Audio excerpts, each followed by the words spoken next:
Good morning. ചെറിയൊരു technical issue അതാട്ടോ late ആയത്. Okay, അപ്പൊ നമ്മൾ ലാസ്റ്റ് ക്ലാസ്സിൽ മെഡിക്കൽ എക്യുപ്മെന്റ്സിനെ കുറിച്ചായിരുന്നു പറഞ്ഞിരുന്നത്. പറഞ്ഞ അത്രയും നിങ്ങൾക്ക് ക്ലിയർ ആയില്ലേ?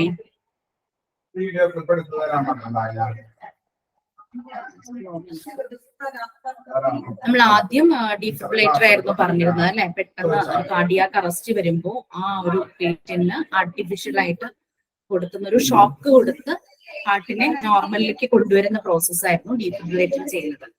ഓട്ടോമാറ്റിക് എക്സ്ട്രാണ് ഡീഫിബ്രിലേറ്റർ. മിക്കവാറും ഒന്നുമില്ലെങ്കിൽ അറ്റ്ലീസ്റ്റ് മൂവീസിലോ അല്ലെങ്കിൽ ഹോസ്പിറ്റലുകളിലൊക്കെ എപ്പോഴെങ്കിലും ഇങ്ങനെ ഒരു സിറ്റുവേഷനിൽ നിങ്ങൾ കണ്ടിട്ടുണ്ടാകാം. ഞാൻ കൂടുതലും മൂവീസിൽ ഇത് കണ്ടിട്ടുണ്ട്, ഹോസ്പിറ്റലിലെ ICUലും ഇത് കണ്ടിട്ടുണ്ട്. നെക്സ്റ്റ് നമ്മൾ തെർമോമീറ്റേഴ്സ് പറഞ്ഞു. തെർമോമീറ്റേഴ്സ് നമ്മൾ 4 ടൈപ്പ് പറഞ്ഞു. നമ്മൾ വീട്ടിൽ സൂക്ഷിക്കാൻ പറ്റുന്ന ഡിജിറ്റൽ തെർമോമീറ്റർ ഉണ്ട്, 3 തരത്തിന്റെ ഫോട്ടോ അവിടെ കൊടുത്തിട്ടുണ്ട്. പിന്നെ കോവിഡ് സമയത്ത് ഫോർഹെഡ് തെർമോമീറ്റർ വളരെയധികം പോപ്പുലർ ആയതായിരുന്നു. കാരണം ടച്ച് ചെയ്യാതെ തന്നെ ടെമ്പറേച്ചർ മനസ്സിലാക്കാൻ നമ്മളൊരു മാളിലേക്കോ അല്ലെങ്കിൽ ഏതെങ്കിലും ഒരു ഷോപ്പിലേക്കൊക്കെ കിടക്കുമ്പോൾ സെക്യൂരിറ്റിയുടെ കയ്യിൽ ഫോർഹെഡ് തെർമോമീറ്റർ ഉണ്ടാകും, നമ്മുടെ ടെമ്പറേച്ചർ ചെക്ക് ചെയ്തിട്ട് അകത്തേക്ക് വിടുന്ന രീതിയിൽ. പിന്നെ ഇലക്ട്രോണിക് ഇയർ തെർമോമീറ്റർ ഉണ്ട്, ചെവിയിൽ വെച്ച് നോക്കുന്നത്. അതിൽ ഇൻഫ്രാറെഡ് റേ ടെക്നോളജിയാണ് അതിൽ വർക്കിംഗ്. അതുപോലെ ഫോർഹെഡിലും ഇൻഫ്രാറെഡ് ആയിരുന്നു. പിന്നെ നമ്മളുടെ നോർമൽ ആയിട്ടുള്ള മെർക്കുറി യൂസ് ചെയ്തിട്ടുള്ള analog type glass and mercury thermometer. ആ മെർക്കുറിയുടെ ലെവലിനനുസരിച്ചാണ് ടെമ്പറേച്ചർ. അതിനൊരു സ്കെയിലുണ്ട് റീഡിംഗ് പോലെ. പിന്നെ ഇത് നമുക്ക് പല രീതിയിലും യൂസ് ചെയ്യാം. നമ്മുടെ അണ്ടർആമിൽ ഉപയോഗിക്കാം, ഓറലി വായിൽ വെക്കാം, അതുപോലെ റെക്റ്റത്തിൽ വെച്ചിട്ട് ടെമ്പറേച്ചർ നോക്കാൻ പറ്റുന്ന രീതിയിലാണ് ഇത്. പിന്നെ നമ്മൾ BP അപ്പാരറ്റസ് പറഞ്ഞു, സിഗ്മോ മാനോമീറ്റർ പറഞ്ഞു. അതിനകത്ത് ഇതുപോലെ തന്നെ ഒരു ഇൻഫ്ലേറ്റബിൾ കഫ് ഉണ്ട്. അത് പേഷ്യന്റിന്റെ ഈ ഒരു കഫ് പൊസിഷനിൽ കിട്ടിയിട്ട് അത് ഈ എന്താ പറയാ ഇൻഫ്ലേറ്റ് ചെയ്യാൻ വേണ്ടിയിട്ട് ഒരു മെക്കാനിസം ഉണ്ട്. മാനുവലി ആണ് ഇത് ഓപ്പറേറ്റ് ചെയ്യുന്നത്. അപ്പൊ അതിൽ ലോ പ്രഷറും ഹൈ പ്രഷറും അതിലും ഒരു സ്കെയില് പോലെയുണ്ട്. അപ്പൊ അതിൽ വെച്ചിട്ട് മെഷർ ചെയ്യും. പിന്നെ നമ്മൾ നമ്മുടെ ത്രോട്ടിന്റെ ഫംഗ്ഷൻ, ത്രോട്ടിന് എന്തെങ്കിലും ഇഷ്യൂ ഉണ്ടോ എന്ന് നോക്കാൻ വേണ്ടിയിട്ട് നമ്മൾ യൂസ് ചെയ്യുന്നതായിരുന്നു ലാറിംഗോസ്കോപ്പ്. ലാറിംഗോസ്കോപ്പ് നമുക്ക് ലാറിനെക്സ് എന്ന് പറഞ്ഞിട്ടൊരു പാർട്ടുണ്ട്, നമ്മളുടെ വോയിസ് ബോക്സുമായിട്ട് കണക്റ്റഡ് ആണ്. നമ്മുടെ ഓഡിയോ, നമുക്ക് വോയിസ് ശബ്ദം വരുന്നതിന്റെ മെയിൻ ഫംഗ്ഷൻ ലാറിനെക്സ് ആണ് ചെയ്യുന്നത്. അപ്പൊ അത് എന്തെങ്കിലും അവിടെ ഒരു ഇഷ്യൂ, നമുക്ക് ത്രോട്ട് ഇൻഫെക്ഷനോ എന്തെങ്കിലും ത്രോട്ടിന് പ്രോബ്ലം അങ്ങനെയൊക്കെ വരുമ്പോൾ ചിലപ്പോൾ ചില ആളുകൾക്ക് എന്തെങ്കിലും ഒരു സിറ്റുവേഷനിൽ അങ്ങനെ പേടിപ്പിക്കുന്ന എന്തെങ്കിലുമൊക്കെ വന്ന് ഷോക്കായിട്ട് ശബ്ദം പോകും. ഇതൊക്കെ വെച്ചിട്ട് ടെസ്റ്റ് ചെയ്യാനായിട്ട് പറ്റും. അപ്പൊ ഈ ലാറിനോസ്കോപ്പാണ് അവിടെ കാണുന്നത്. വോയിസ് ബോക്സ് അല്ലെങ്കിൽ ലാറിനെക്സ് എന്ന് പറയും. അതാണ് നമുക്ക് സൗണ്ട് പ്രൊഡ്യൂസ് ചെയ്യുന്നത്. അപ്പൊ അതിനെന്തെങ്കിലും ഇഷ്യൂസ് വരുമ്പോൾ അത് ചെക്ക് ചെയ്യാനായിട്ടാണ് ലാറിനോസ്കോപ്പ് യൂസ് ചെയ്യുന്നത്. Okay, oxygen mask. Oxygen mask പല രീതിയിൽ യൂസ് ചെയ്യുന്ന ഓക്സിജൻ മാസ്ക് ഉണ്ട്. അതില് ഇങ്ങനെ മൂക്കിന്റെ ഹോളില്, നോസ് ഹോളിൽ മാത്രം വെക്കുന്ന ഇതുണ്ട്. അത് കൂടാതെ നോസ് മാത്രം കവർ ചെയ്യുന്നുണ്ട്. അത് കൂടാതെ നോസും മൗത്തും കവർ ചെയ്ത് വെക്കുന്ന ഓക്സിജൻ മാസ്ക് ഉണ്ട്. ഇങ്ങനെ ചെവിയിലേക്ക് ടൈറ്റ് ചെയ്തിട്ട് നോസ് ഇത് മാത്രമായിട്ട് കണക്ട് ചെയ്ത് വെക്കുന്ന ഓക്സിജൻ മാസ്ക് ഉണ്ട്. പ്ലാസ്റ്റിക്കിലോ സിലിക്കോണിലോ റബ്ബറിലോ ഒക്കെ യൂസ് ചെയ്യാം. പിന്നെ ECG അല്ലെങ്കിൽ EKG എന്നും പറയും. EKG okay, electrocardiograph, electrical function, ഹാർട്ടിന്റെ ഇലക്ട്രിക്കൽ ഫംഗ്ഷൻ അത് ടെസ്റ്റ് ചെയ്യാനാണ് ECG യൂസ് ചെയ്യുന്നത്. അതിൽ സർട്ടൻ ഇലക്ട്രോഡ്സ് ഉണ്ട്. ഞാൻ ഇതിനകത്തൊരു കാര്യം പറഞ്ഞിരുന്നു, ഹാർട്ടിന്റെ ടെസ്റ്റ് ചെയ്യുന്നതിൽ പെയിൻലെസ് ആയിട്ടുള്ള ഒരു ടെസ്റ്റ് ആണ്. കോമൺ ആയിട്ട് യൂസ് ചെയ്യുന്ന പെയിൻലെസ്, വേദനയൊന്നും നമുക്ക് എടുക്കില്ല, ആ ഒരു ടെസ്റ്റ് ആണ് ECG എന്നുള്ളത്. കോമൺ ആയിട്ട് എന്തെങ്കിലും ഹാർട്ടിന് എന്തെങ്കിലും നെഞ്ചുവേദനയൊക്കെ വരുമ്പോൾ ആദ്യം തന്നെ ECG എടുത്ത് നോക്കും, ഹാർട്ട് ബീറ്റ്സ് നോർമൽ ആണോ എന്ന് അറിയാൻ വേണ്ടിയിട്ട്. ഇനിയിപ്പോ ഗ്യാസിന്റെ പ്രോബ്ലം കൊണ്ടാണോ, ഹാർട്ടിന്റെ ECGന് വേരിയേഷൻ വരുമ്പോഴാണ് ഫർദർ അഡ്വാൻസ്ഡ് ട്രീറ്റ്മെന്റിലേക്ക് പോകുന്നത്. ഓക്കെ, ECG അതാണ്, അത് നമ്മൾ പറഞ്ഞു. ഇത് ഓർക്കുക, കോമൺ ആൻഡ് പെയിൻലെസ് ടെസ്റ്റ് ആണ്. ഹാർട്ടിന്റെ കോമൺ ആൻഡ് പെയിൻലെസ് ടെസ്റ്റ് ആണ്. ക്വസ്റ്റ്യൻ ചോദിക്കാം, കാരണം ആ ഒരു സെന്റൻസ് അവിടെ ഇല്ലെങ്കിൽ നിങ്ങളത് ഓർമ്മയിൽ വേണം. Common and painless test for heart അല്ലെങ്കിൽ കാർഡിയാക് ഇഷ്യൂസ് ചോദിച്ചു കഴിഞ്ഞാൽ എഴുതാൻ അറിയണം electro cardiograph. Okay, next weighing machine ആണ്. വെയിങ് മെഷീൻ പല ടൈപ്പ് ഉണ്ട്. നമുക്ക് ഈ റൗണ്ട് ഇത് തന്നെ നമുക്ക് ഇങ്ങനെ സ്റ്റാൻഡ് ചെയ്ത് വെയിറ്റ് നോക്കാവുന്ന ഇത് തന്നെ ഡിജിറ്റലിയും അവൈലബിൾ ആണ്. ഇപ്പൊ ഇവിടെ അനലോഗ് ആണ് കാണിച്ചിരിക്കുന്നത്. അനലോഗ് ആകുമ്പോൾ മെഷർമെന്റിൽ നമ്മൾ നോക്കുന്ന, അപ്പൊ നമ്മൾ ചരിഞ്ഞ് നിന്ന് നോക്കുമ്പോൾ നീഡിൽ അവിടെയായിട്ട് തോന്നും. അപ്പൊ നമ്മൾ കറക്റ്റ് നോക്കുന്നുണ്ട്, റെസൊല്യൂഷന് ഒരു പ്രോബ്ലം വരും, ആക്യുറസി ചെറിയ വേരിയേഷൻ വരും. പക്ഷെ ഡിജിറ്റൽ ആകുമ്പോൾ അത്രയും നമുക്ക് കറക്റ്റ് ആക്യുറേറ്റ് ആയിട്ട് വെയിറ്റ് കിട്ടും. ഇവിടെ ഇത് ഡിജിറ്റൽ ആണ്, പക്ഷെ ഇത് വെയിങ് പാൻ ആണ്. കുഞ്ഞു ബേബീസിനൊക്കെ കിടത്തി നോക്കാൻ പറ്റുന്ന രീതിയിലുള്ള ഒരു വെയിങ് പാൻ ആണിത്. പിന്നെ ഞാൻ വെയിറ്റ് നോക്കാൻ, ബോഡി ഫാറ്റ് നോക്കാൻ, അങ്ങനെയൊക്കെ അതിനൊക്കെ യൂസ് ചെയ്യുന്നു. BMI പറഞ്ഞു, BMI ഞാൻ നിങ്ങൾക്ക് പറഞ്ഞു തന്നിട്ടുണ്ടായിരുന്നു. നമ്മൾ ഓരോരുത്തരും ഹെൽത്തി, ഓവർ വെയിറ്റ്, ഒബിസിറ്റി ആ ഒരു കണ്ടീഷനൊക്കെ വരുന്നത് ഏത് റേഞ്ചിൽ വരുമ്പോഴാണ്. BMI കണ്ടുപിടിക്കേണ്ട മെത്തേഡും പറഞ്ഞിരുന്നു. നമ്മളുടെ വെയിറ്റും ഹൈറ്റും കാൽക്കുലേറ്റ് ചെയ്യുക. വെയിറ്റിനെ ഹൈറ്റിന്റെ സ്ക്വയർ കൊണ്ട് ഡിവൈഡ് ചെയ്ത് കിട്ടുന്ന വാല്യൂ 18.5 താഴെയാണെങ്കിൽ അണ്ടർ വെയിറ്റ് ആണ്, 18.5നും 24.9നും ഇടയ്ക്കാണെങ്കിൽ ഹെൽത്തി ആണ്, 25നും 29.9നും ഇടയ്ക്കാണെങ്കിൽ ഓവർ വെയിറ്റ് ആണ്, മോർ ദാൻ 30 വരുന്നത് ഒബിസിറ്റി ആണ്, അമിതവണ്ണം. അതെല്ലാം പറഞ്ഞിരുന്നു. ഇതുവരെ നമ്മൾ പറഞ്ഞു. നെക്സ്റ്റ് ട്രോളിയാണ്. ഓക്കെ, ഈ ട്രോളി നിങ്ങൾ ശ്രദ്ധിച്ചിട്ടുണ്ടാവും. ഓൾമോസ്റ്റ് ഈ ഒരു ഷേപ്പാണ്. ട്രോളിയിൽ തന്നെ പല സാധനങ്ങൾ വെക്കാനുള്ള സ്പേസ് ഉണ്ടാകും. കയ്യിൽ പിടിച്ചുകൊണ്ട് പോകുന്നതിനേക്കാളും എളുപ്പമാണ് ഹോസ്പിറ്റലിൽ പല സാധനങ്ങളും വളരെ എമർജൻസി ആയിട്ട് ഒരു സ്ഥലത്ത് നിന്ന് വേറെ സ്ഥലത്തേക്ക് കൊണ്ടുപോകാൻ വേണ്ടി നമുക്ക് ട്രോളി വേണം. നമ്മൾ ട്രോളി എല്ലാ ഏരിയയിലും യൂസ് ചെയ്യുന്നുണ്ടായിരുന്നു. ഹൗസ് കീപ്പിംഗ് പറഞ്ഞപ്പോഴും നമ്മളവിടെ ട്രോളി പറഞ്ഞിരുന്നു. ഹൗസ് കീപ്പിങ്ങിന് വേണ്ടുന്ന സാധനങ്ങൾ കൊണ്ടുപോകാൻ. അതുപോലെ തന്നെ വേറെ ഏതായിരുന്നു പറഞ്ഞിരുന്നത്? ഇത് ലിനൻ ആൻഡ് ലോണ്ടറി സർവീസസ് പറഞ്ഞപ്പോഴും അവിടെയും നമുക്ക് ട്രോളി വേണം. അവിടെ നമുക്ക് ലിനൻ ആൻഡ് ലോണ്ടറി കൊണ്ടുപോകാനായിരുന്നു. ഇത് അപ്പം ട്രോളിയുടെ ഒരു ജനറൽ പർപ്പസിന് വേണ്ടിയിട്ട് ട്രോളി യൂസ് ചെയ്യും. അതുപോലെ തന്നെ ഒരു സ്ഥലത്ത്, അപ്പൊ എന്തായാലും ഒരു സ്ഥലത്ത് നിന്ന് വേറൊരു സ്ഥലത്തേക്ക് സാധനങ്ങൾ മൂവ് ചെയ്യാനാണ് വിത്തൗട്ട് എനി റിസ്ക്. പിന്നെ വീലുണ്ട്, അപ്പൊ അതിനനുസരിച്ച് മൂവ് ചെയ്യിക്കാൻ പറ്റും. ഈ ഒരു പോർഷനിൽ സാധനങ്ങൾ വെക്കാം, മുകളിലത്തെ പോർഷനിൽ വെക്കാം, പിന്നെ സൈഡിൽ ഇതുപോലെ ഉണ്ട്. അപ്പൊ ഇതിനകത്ത് ഇപ്പൊ മെഡിസിൻസ് ഡ്രസ്സിങ് ചെയ്യാൻ, ഒരു വൂണ്ടഡ് പേഴ്സണിന് ഡ്രസ്സിങ് ചെയ്യാനായിട്ട് കോട്ടൺ, ബ്ലഡ് അതായ കോട്ടൺ ഒക്കെ വേസ്റ്റ് ഒക്കെ ഇതിലേക്ക് ഇടാം. അടച്ചു വെക്കാവുന്ന വേസ്റ്റ്, എന്തെങ്കിലും ബോഡി ടിഷ്യൂസ് ഒക്കെ ഉണ്ടെങ്കിൽ അത് ഈ അടച്ചു വെക്കാവുന്ന ലീക്ക് പ്രൂഫ് ആയിട്ടുള്ള കണ്ടെയ്നറിൽ ഇടാം. അങ്ങനെ പല പല ഓപ്ഷൻസ് ഉള്ള ട്രോളീസ് ഉണ്ടാവും. ഹോസ്പിറ്റൽ ട്രോളീസിനെ ക്രാഷ് കാർട്ട് ട്രോളി എന്ന് പറയും. പിന്നെ മെഡിസിൻ ട്രോളി ഉണ്ട്, SS ഡ്രസ്സിംഗ് ട്രോളി, അതൊക്കെ ഞാൻ പറഞ്ഞു. അതിന് ഇൻസ്ട്രുമെന്റ് ട്രോളി, ഇൻസ്ട്രുമെന്റ്സ് എന്തെങ്കിലും കൊണ്ടുപോകാനുള്ള ട്രോളി, മെഡിസിൻ കൊണ്ടുപോകാനുള്ള ട്രോളി, ക്രാഷ് കാർട്ട് ട്രോളി അതില്ല. ഇതുപോലെ ഡ്രസ്, തുണികള്, ലിനൻ, ലോണ്ടറി അങ്ങനെയൊക്കെ കൊണ്ടുപോകാനായിട്ട് പറ്റും. ട്രോളി ഓക്കെ അല്ലേ? ട്രോളി എന്ന് പറഞ്ഞു കഴിഞ്ഞാൽ ഒരു സ്ഥലത്ത് നിന്ന് മറ്റൊരു സ്ഥലത്തേക്ക് സാധനങ്ങൾ കൊണ്ടുപോകാൻ. അത് അതിന്റെ ഫംഗ്ഷൻ അനുസരിച്ച്, അതിന്റെ യൂസേജ് അനുസരിച്ച് പല രീതിയിലുള്ള ട്രോളി ഉണ്ട്. ക്രാഷ് കാർട്ട് ട്രോളി ഉണ്ട്, മെഡിസിൻ കൊണ്ടുപോകുന്ന trolley, SS dressing trolley, instrument trolley, എന്തെങ്കിലും എക്യുപ്മെന്റ്സ് കൊണ്ടുപോകാൻ. SS എന്ന് പറഞ്ഞാൽ സ്റ്റെയിൻലെസ് സ്റ്റീൽ ആണ് കേട്ടോ. Stainless steel dressing trolley and instrument trolley, instruments എന്തെങ്കിലും കൊണ്ടുപോകാൻ. Next wheel chair. മൂവ് ചെയ്യാൻ ബുദ്ധിമുട്ടുള്ള പേഷ്യൻസിനെ വളരെ ഈസി ആയിട്ട് വീൽ ചെയറിൽ കൊണ്ടുപോകാനായിട്ട് പറ്റും. എടുത്തുകൊണ്ട് പോകുമ്പോൾ വെയിറ്റ് ഒക്കെ ഉണ്ടാവും, അതിലും ഈസി ആയിട്ട് വീൽ ചെയറിൽ. ബാക്ക് സപ്പോർട്ട് ഉണ്ട്, ചാരിയിരിക്കാൻ പറ്റുന്ന പേഷ്യന്റ് ആണെങ്കിൽ വീൽ ചെയർ യൂസ് ചെയ്യും. ഓക്കെ, അതൊരു വീൽഡ് മൊബിലിറ്റി ഇൻസ്ട്രുമെന്റ് ആണ്. വീലുള്ള മൂവ് ചെയ്യാൻ പറ്റുന്ന ഒരു ഇൻസ്ട്രുമെന്റ്, അതാണ് wheel chair. Instrument is moved manually. ഒരാൾ ബാക്കിൽ നിന്ന് ഈ ഒരു പോർഷൻ, കൈ പിടിക്കാൻ പറ്റുന്ന 2 പോർഷൻ ഉണ്ട്, അതിൽ പിടിച്ച് തള്ളിക്കൊണ്ടാണ് പോകുന്നത്. By turning the wheels turn ചെയ്യും. ചിലത് ഓട്ടോമാറ്റിക് ആയിട്ട് വർക്ക് ചെയ്യുന്നുണ്ട്. ഇപ്പൊ ചിലപ്പോൾ വീൽ ചെയറിൽ തന്നെ, കാലിന് സ്വാധീനമില്ലാത്തവർക്ക് വീൽ ചെയറിൽ തന്നെ ആയിരിക്കും അവരുടെ ലൈഫ് എങ്കിൽ അവർക്ക് തന്നെ കൈ കൊണ്ട് മൂവ് ചെയ്യാവുന്ന രീതിയിൽ ഈ സൈഡിൽ, അവരുടെ കൈ എവിടെയാണോ അവർക്ക് കൊണ്ടുചെല്ലാൻ പറ്റുന്ന ആ ഒരു സൈഡിൽ അതിന് വേണ്ടുന്ന ബട്ടൺ, പ്രസ് ബട്ടൺ ഒക്കെ ഉണ്ടാകും, സ്വിച്ച് പോലെയൊക്കെ ഉണ്ടാകും. അങ്ങനെയും വീൽ ചെയർ, ഒത്തിരി അഡ്വാൻസ്ഡ് ആയിട്ടുള്ള വീൽ ചെയർസ് ഉണ്ട്. വാക്കിംഗ് ഡിഫിക്കൽട്ട് ആയിട്ടുള്ളവർക്കും നടക്കാൻ ഒട്ടും പറ്റാത്തവർക്കും, അസുഖങ്ങൾ കൊണ്ടോ, അത് ശാരീരികമായ അസുഖങ്ങൾ, അങ്ങനെയുള്ള അസുഖങ്ങൾ കൊണ്ടോ, അല്ലെങ്കിൽ ഇൻജുറി, മുറിവ് വന്നു, ഇപ്പൊ കാലിലൊക്കെ മുറിവ് വന്നു, അങ്ങനെ എന്തെങ്കിലും ഡിസബിലിറ്റി അങ്ങനെയൊക്കെ വന്നു, ഒട്ടും നടക്കാൻ പറ്റാത്തവർക്കും അത് നടക്കുന്ന ബുദ്ധിമുട്ടായിട്ടുള്ളവർക്കും വേണ്ടിയിട്ടാണ് വീൽ ചെയർ യൂസ് ചെയ്യുന്നത്. പിന്നെ അതുപോലെ അസുഖം വന്ന് ഒത്തിരി ടയേർഡാണ്, അവരെ ഇപ്പൊ ഒരു സ്ഥലത്ത് നിന്ന് എന്തെങ്കിലും ടെസ്റ്റുകൾക്ക് വേറൊരു സ്ഥലത്തേക്ക് കൊണ്ടുപോകണമെങ്കിൽ മിക്കവാറും വീൽ ചെയർ തന്നെയായിരിക്കും കൊണ്ടുപോകുക, നടത്തിക്കൊണ്ടു പോകില്ലല്ലോ. Next stretchers. ബാക്ക് സപ്പോർട്ട് ഇല്ല, ഒത്തിരി അങ്ങ് ടയേർഡ് ആയിട്ടുള്ളവര്, കംപ്ലീറ്റ്ലി ഭയങ്കരമായി ടയേർഡായി കിടക്കുന്ന പേഷ്യൻസ്, അവരെ കൊണ്ടുപോകാനുണ്ട്. ഓപ്പറേഷൻസ് ഒക്കെ കഴിഞ്ഞു കഴിഞ്ഞാൽ കിടത്തിയായിരിക്കും കൊണ്ടുപോകുന്നത്. എന്തെങ്കിലും പ്രൊസീജിയർ ഒക്കെ കഴിഞ്ഞ് കഴിഞ്ഞാൽ വളരെ ബുദ്ധിമുട്ടുള്ളവരെല്ലാം യൂസ് ചെയ്യുന്നതാണ് stretchers. Stretcher is an instrument used for carrying patients who needs medical care. Medical care ആവശ്യമുള്ള പേഷ്യൻസിനെ സ്ട്രെച്ചറിലായിരിക്കും കൊണ്ടുവരുന്നത്. സ്ട്രെച്ചേഴ്സ്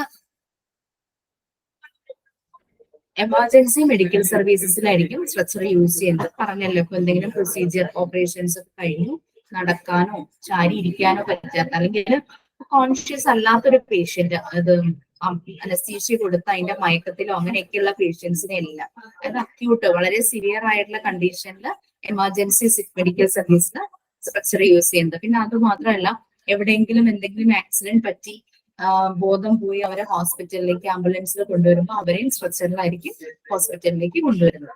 ഇതിനെല്ലാമാണ് സ്ട്രെച്ചർ യൂസ് ചെയ്യുന്നത്. എളുപ്പമല്ലേ, അറിയാവുന്ന മനസ്സിലായല്ലോ. വീൽ ചെയറും സ്ട്രെച്ചറും ഇതുപോലെ ബുദ്ധിമുട്ടുള്ള പേഷ്യൻസിന് വേണ്ടിയിട്ടാണ്. ഇനി സക്ഷനിങ് മെഷീൻ. പലപ്പോഴും ഈ പേഷ്യൻസിനൊക്കെ ഭയങ്കര കഫക്കെട്ടുണ്ടാവുമ്പോൾ കഫം പുറത്തേക്ക് മെഡിസിൻ കൊടുത്താൽ, ഇപ്പം ബെഡ് റിഡൻ ആയവർക്കാണ് കൂടുതൽ ആ ഒരു ബുദ്ധിമുട്ട് വരുന്നത്. ബെഡ് റിഡനോ അല്ലെങ്കിൽ ഈ പറയുന്ന പോലെ സെമി കോൺഷ്യസ്, പകുതി ബോധമില്ലാതെ അങ്ങനെ നമുക്ക് ഈ ആവി പിടിപ്പിച്ചോ നെബുലൈസ് ചെയ്തോ ഒന്നും ഇവരുടെ കഫം പുറത്തേക്ക് ഇവരെ കൊണ്ട് തന്നെ ഫോഴ്സ് ചെയ്യിച്ച് എടുക്കാൻ പറ്റില്ല. അപ്പൊ അങ്ങനെയുള്ളവരുടെ കഫം വലിച്ചെടുക്കുന്നതിന് വേണ്ടിയിട്ടാണ് സക്ഷനിങ് മെഷീൻ യൂസ് ചെയ്യുന്നത്. Sucking fluids from a person's Airways and mouth. ഇവരുടെ വായിൽ നിന്നോ മൂക്കിൽ നിന്നോ സക്ഷൻ ചെയ്ത് പുറത്തേക്ക് എടുത്തുകളയും, വലിച്ചെടുക്കും. ഫ്ലൂയിഡ്സ് പുറത്തേക്ക് എടുക്കുന്നതാണ് സക്ഷനിങ് മെഷീൻ. ഇതൊക്കെ ഹോസ്പിറ്റലിൽ നമ്മളിപ്പോ റൂമിലൊക്കെ ഉണ്ടെങ്കിൽ ഇതൊക്കെ അവിടെ നമുക്ക് വെച്ചിരിക്കുന്നതായി കാണാം. Flow meter.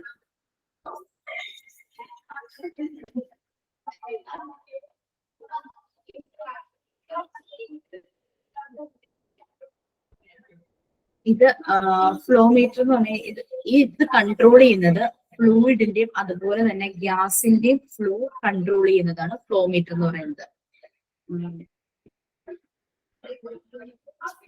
അതിപ്പോ പേഷ്യൻസിന്റെ ഹെൽത്ത് കണ്ടീഷൻസ് അനുസരിച്ച് നമുക്ക് പേഷ്യന്റിന് ഓക്സിജൻ ഇപ്പൊ കൊടുക്കുമെന്ന് വിചാരിച്ചു. പേഷ്യന്റ് ഹെൽത്ത് കണ്ടീഷൻ അനുസരിച്ച് ആ ഓക്സിജൻ നമുക്ക് കൺട്രോൾ ചെയ്ത് കൊടുക്കേണ്ടതായിട്ട് വരും. നോർമലി ഫ്ലോയിനേക്കാളും ചിലപ്പോൾ താഴ്ത്തി കൊടുക്കേണ്ടി വരും. ചില പേഷ്യൻസിന് നോർമൽ ഫ്ലോയിനേക്കാളും കൂടുതലായിട്ട് കൊടുക്കേണ്ടി വരും. അപ്പൊ അതിന്റെ സ്പീഡ് കൺട്രോൾ ചെയ്യുന്ന എത്രത്തോളം ഗ്യാസ് ഓക്സിജൻ പേഷ്യന്റിലേക്ക് ഇൻടേക്ക് ചെയ്യണം, അത് കൺട്രോൾ ചെയ്യാൻ യൂസ് ചെയ്യുന്ന മീറ്ററാണ് ഫ്ലോ മീറ്റർ. അപ്പൊ അത് ഓക്സിജൻ സിലിണ്ടറിൽ നിന്ന് ഓക്സിജൻ കൊടുക്കുവാണെങ്കിൽ അതിലേക്ക് കണക്ട് ചെയ്ത് കൺട്രോൾ ചെയ്യും. നമുക്കറിയാലോ, നമ്മളുടെ വണ്ടിയിൽ മീറ്റർ ഉണ്ട്. അപ്പൊ മീറ്ററിൽ നമ്മൾ ആ വണ്ടി ഓടിക്കാൻ എടുക്കുന്ന സ്പീഡ് അതിൽ നമുക്ക് കാണിക്കും അല്ലെ. നമുക്ക് സ്പീഡ് കൂട്ടണം, സ്പീഡ് നമുക്കറിയാം ഒരു 60 കൂടുതൽ വേണ്ട. അപ്പൊ നമ്മളത് നോക്കുമ്പോൾ മീറ്ററിൽ നമുക്ക് കാണാൻ പറ്റും സ്പീഡ്. അതുപോലെ തന്നെയാണ് ഈ ഹോസ്പിറ്റലിലെ ഫ്ലോ മീറ്റർ. ഏതെങ്കിലും ലിക്വിഡോ ഫ്ലൂയിഡ് കൊടുക്കുന്നു അല്ലെങ്കിൽ ഓക്സിജൻ കൊടുക്കുന്നു, അതൊക്കെ കൊടുക്കുമ്പോൾ അതിന്റെ ഫ്ലോ കൺട്രോൾ ചെയ്യണം. പേഷ്യന്റിന്റെ പ്രഷർ ഒക്കെ നോക്കിയിട്ടുമായിരിക്കും ചിലപ്പോൾ പേഷ്യന്റിന് ഇതിന്റെ സ്പീഡ് കൺട്രോൾ ചെയ്തത്. നമുക്ക് ഡ്രിപ്പ് ഇടുമ്പോൾ അതിന്റെ ഫ്ലോ അവർ കൺട്രോൾ ചെയ്യാറില്ല. അത് കിട്ടുവാണെങ്കിൽ ചിലപ്പോൾ പേഷ്യന്റിന് ബുദ്ധിമുട്ടാവും, അങ്ങനെയൊക്കെ പറഞ്ഞിട്ട് അവർ ആ ഒരു സ്പീഡിലായിരിക്കും അത് കൊടുക്കുന്നത്, ചെറിയൊരു സ്പീഡിലായിരിക്കും. അപ്പൊ അങ്ങനെ ആ സ്പീഡ് കൺട്രോൾ ചെയ്യാൻ യൂസ് ചെയ്യുന്നതാണ് ഫ്ലോ മീറ്റർ. അത് ഗ്യാസ് ആണെങ്കിലും ഫ്ലൂയിഡ് ആണെങ്കിലും.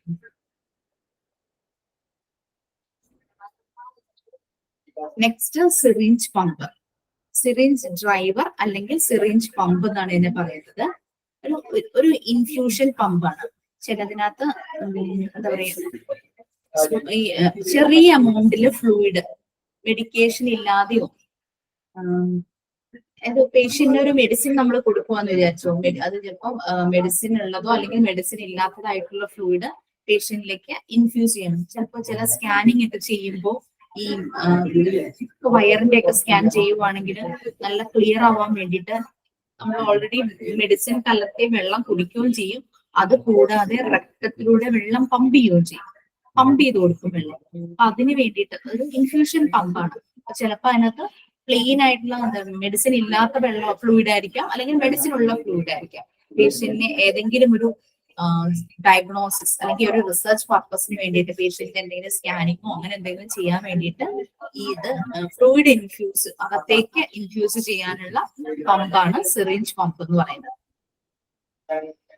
ചിലതിനകത്ത് ഇൻഫ്യൂസ് ചെയ്യാൻ, അതായത് വെള്ളം അകത്തേക്ക് കയറ്റാൻ മാത്രമല്ല വെള്ളം പുറത്തേക്ക് വലിക്കാനുള്ള, അതാണ് ഞാൻ ബ്രാക്കറ്റിൽ കൊടുത്തേക്കുന്നത്. Some consist of infuse and withdraw capability. ചിലതിൽ ഇൻഫ്യൂസ് ചെയ്യാൻ മാത്രമല്ല, അതായത് അകത്തേക്ക് കയറ്റാനുള്ള പ്രൊവിഷൻ മാത്രമേ ഉണ്ടാവുള്ളൂ. ചിലതിൽ രണ്ടും ഉണ്ടാവും, ഇൻഫ്യൂസ് ചെയ്യാനും പുറത്തേക്ക് എടുക്കാനും, അകത്തേക്ക് വെള്ളം കയറ്റാനും അല്ലെങ്കിൽ പുറത്തേക്ക് എടുക്കാനുള്ള കേപ്പബിലിറ്റി ചില പമ്പുകൾക്ക് ഉണ്ടായിരിക്കും. അതാണ് ആ കൊടുത്തിരിക്കുന്ന പിക്ചർ, സിറിഞ്ച് പമ്പ്. ക്ലിയർ ആയോ? നമുക്ക് ചിലപ്പം സ്മോൾ എമൗണ്ട്സ്, അപ്പൊ അതിനകത്ത് ഒരു സ്ക്രീൻ പോലെ നിങ്ങൾക്ക് കാണാം, സ്ക്രീൻ കാണുന്നുണ്ട്. അപ്പൊ എത്ര എമൗണ്ട് വേണം അതിനനുസരിച്ച് നമ്മളുടെ ഈ നമ്മള് പമ്പിലൊക്കെ, പെട്രോൾ പമ്പിൽ ഒക്കെ ചിലപ്പോൾ പെട്രോൾ അടിക്കാൻ നമുക്ക് ഇങ്ങനെ കാണാലോ, അതിനകത്ത് റീഡിങ് എത്രത്തോളം, അതിനകത്ത് എത്ര ലിറ്റർ ആണോ പറഞ്ഞത്, അല്ലെങ്കിൽ ചിലർ രൂപയ്ക്കായിരിക്കും പറയുന്നത്. അപ്പൊ അതിനകത്തൊരു മീറ്റർ കാണും, അതിനകത്ത് മെഷർമെന്റ് ഉണ്ടാവും, എത്ര ലിറ്റർ പെട്രോൾ ആയി, എത്ര രൂപയായി. അതുപോലെ തന്നെയാണ് സിറിഞ്ച് പമ്പിന്റെയും വർക്ക്. ഇത്രത്തോളം ഫ്ലൂയിഡ് നമുക്ക് സെറ്റ് ചെയ്യാം. ഇത്ര ലിറ്റർ ഫ്ലൂയിഡ് ഇൻഫ്യൂസ് ചെയ്യണമെന്നുണ്ടെങ്കിൽ നമുക്കത് സെറ്റ് ചെയ്ത് വെക്കാം, അതിന്റെ സ്പീഡ് സെറ്റ് ചെയ്ത് വെക്കാം. പതുക്കെ പതുക്കെ ചിലപ്പം ഈ സിറ്റി സ്കാൻ ഒക്കെ എടുക്കുമ്പോൾ പറയണത് എന്താണെന്ന് വെച്ചാൽ 2 ലിറ്റർ 1.5 മണിക്കൂർ കൊണ്ട് അകത്തേക്ക് കുടിക്കേണ്ടതാണെങ്കിൽ അങ്ങനെ, അല്ലെങ്കിൽ ഇൻഫ്യൂസ് ചെയ്യേണ്ടതാണെങ്കിൽ അങ്ങനെ. അപ്പൊ ആ ഒരു ടൈം വെച്ചിട്ടായിരിക്കും ഈ 2 ലിറ്റർ അകത്തേക്ക് പമ്പ് ചെയ്ത് കൊടുക്കുന്നത്. അപ്പം അതിൽ കൂടാനും പാടില്ല, ആ സമയത്തിൽ കൂടാനും പാടില്ല, കുറയാനും പാടില്ല. അപ്പൊ അതിനനുസരിച്ച് gradually small amounts of fluid ആയിരിക്കും പേഷ്യന്റിനകത്തേക്ക് ഇൻഫ്യൂസ് ചെയ്യുന്നത്. ഓക്കെ, ക്ലിയർ ആയി സിറിഞ്ച് പമ്പിന്റെ യൂസ്? ഓക്കെ അല്ലേ? Next stethoscope. ഡോക്ടർ എന്ന് പറയുമ്പോൾ തന്നെ നമുക്കറിയാം ഡോക്ടറുടെ കയ്യിൽ സ്റ്റെതസ്കോപ്പ് ഉണ്ടാവും. പിന്നെ നേഴ്സസിന്റെ കയ്യിലും അസിസ്റ്റന്റിന്റെ കയ്യിലൊക്കെ നമ്മൾ stethoscope കാണാറുണ്ടല്ലേ.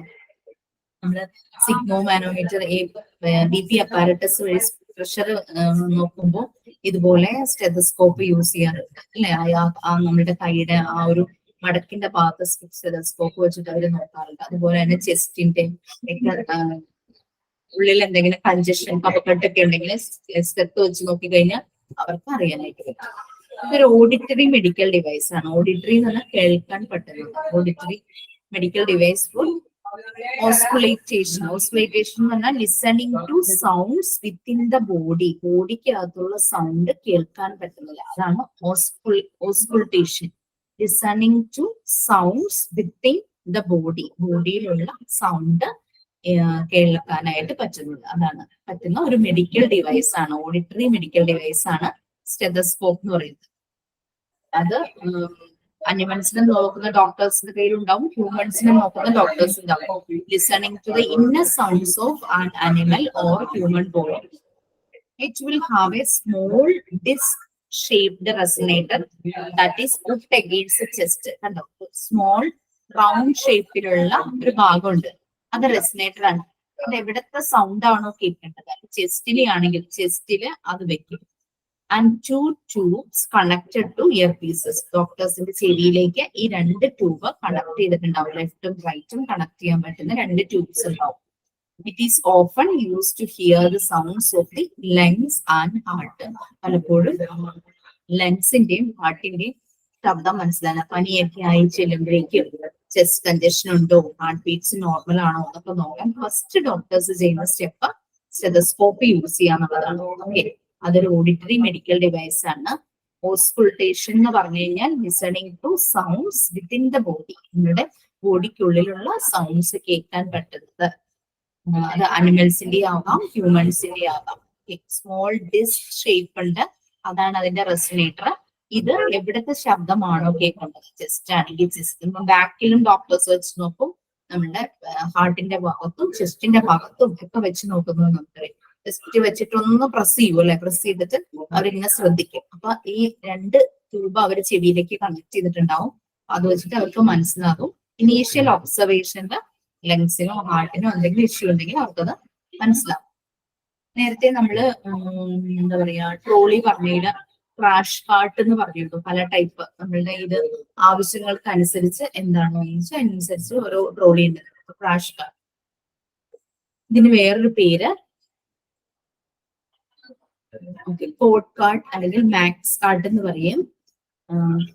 Crash cart or pod cart or max cart ഒരു സെറ്റ് ഓഫ് ട്രേസ് ആണ്. ഇതിൽ കുറെ ട്രേ ഉണ്ടാവും. ട്രേയും അതുപോലെ തന്നെ ഡ്രോയും ഉണ്ടാകും. വീലിലാണ് കാരണം മൂവ് ചെയ്യാൻ എളുപ്പമാണ്. എത്ര വെയിറ്റുള്ള സാധനമാണെങ്കിലും വീലുണ്ടെങ്കിൽ അതിനെ മൂവ് ചെയ്യിക്കാൻ നല്ല ഈസി ആയിരിക്കും.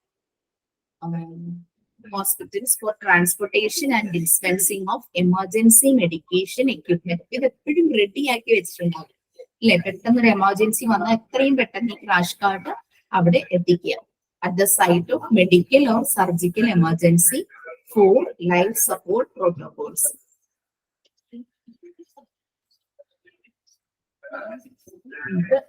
ലൈഫ് സപ്പോർട്ട് പ്രോട്ടോകോൾസ് അനുസരിച്ച് ഒരാളുടെ ലൈഫ് സേവ് ചെയ്യാന്നുള്ളതാണ് ഒരു ഹെൽത്ത് പ്രൊവൈഡർ അല്ലെങ്കിൽ ഹെൽത്ത് പ്രൊവൈഡർ സിസ്റ്റത്തിന്റെ ലക്ഷ്യം എന്ന് പറയുന്നത്. ACLS എന്ന് പറഞ്ഞാൽ advanced cardiovascular life support. Advanced cardiovascular life support. ALS എന്ന് പറഞ്ഞു കഴിഞ്ഞാല് advanced life support. ACLS advanced cardiovascular life support. ALS advanced life support. ഒരാളുടെ ലൈഫ് സേവ് ചെയ്യാൻ വേണ്ടിയിട്ട് എപ്പോഴും എമർജൻസി ആയിട്ട് എക്യുപ്മെന്റ് വേണ്ടി വരും. അത് റെഡിയാക്കി വെക്കുന്നതാണ് ക്രാഷ് കാർട്ട് അല്ലെങ്കിൽ കോഡ് കാർട്ട് അല്ലെങ്കിൽ മാക്സ് കാർട്ട് എന്ന് പറയുന്നത്. അതിന് ഒരു എമർജൻസി സിറ്റുവേഷൻ എന്തെല്ലാം ആവശ്യമുണ്ടോ അതെല്ലാം ആ കാർട്ടിലുണ്ട്.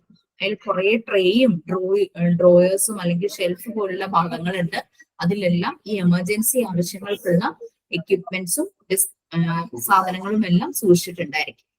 ഒരു medical or surgical എമർജൻസിക്ക് ആവശ്യങ്ങളെല്ലാം അതിലുണ്ടാകും.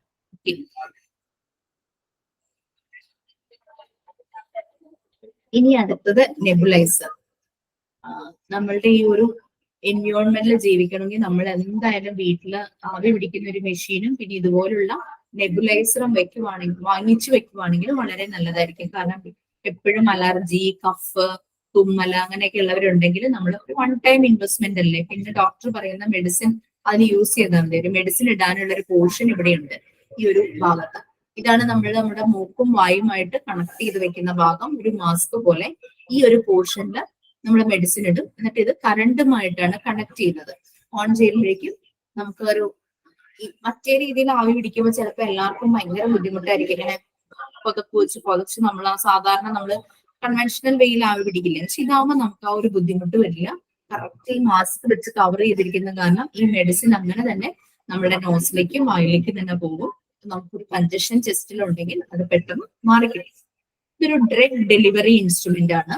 used to give medication in the form of a mist inhaled into the lungs. നമ്മുടെ ലങ്സിലേക്ക് എന്തെങ്കിലും ലങ്സിന് ബുദ്ധിമുട്ടുണ്ടെങ്കിൽ, ബ്രീത്തിങ് ട്രബിളോ എന്തെങ്കിലും കൺജഷൻ ഉണ്ടെങ്കിൽ, കഫക്കെട്ടൊക്കെ ഉണ്ടെങ്കിൽ മെഡിസിൻ തന്ന് അതൊരു മിസ്റ്റ് ഫോമില് ആവി പോലെ ഇൻഹേൽ ചെയ്തുകൊണ്ടിരിക്കും. Nebulizers are mainly used for treatment of cystic fibrosis. Cystic fibrosis എന്ന് പറഞ്ഞു കഴിഞ്ഞാൽ ഈ മ്യൂക്കസ്, നമ്മുടെ ഈ കോൾഡ് വരുമ്പോൾ മ്യൂക്കസ് പ്രൊഡ്യൂസ് ചെയ്യില്ലേ മൂക്കിൽ നിന്ന്, അതുപോലെ തന്നെ ഈ സ്വെറ്റ്, ഡൈജസ്റ്റീവ് ജ്യൂസസ് ഇതൊക്കെ പ്രൊഡ്യൂസ് ചെയ്ത് എക്സസീവ് ആയിട്ട് പ്രൊഡ്യൂസ് ചെയ്യുമ്പോൾ അത് നമ്മുടെ സെല്ലിനെ എഫക്ട് ചെയ്യും.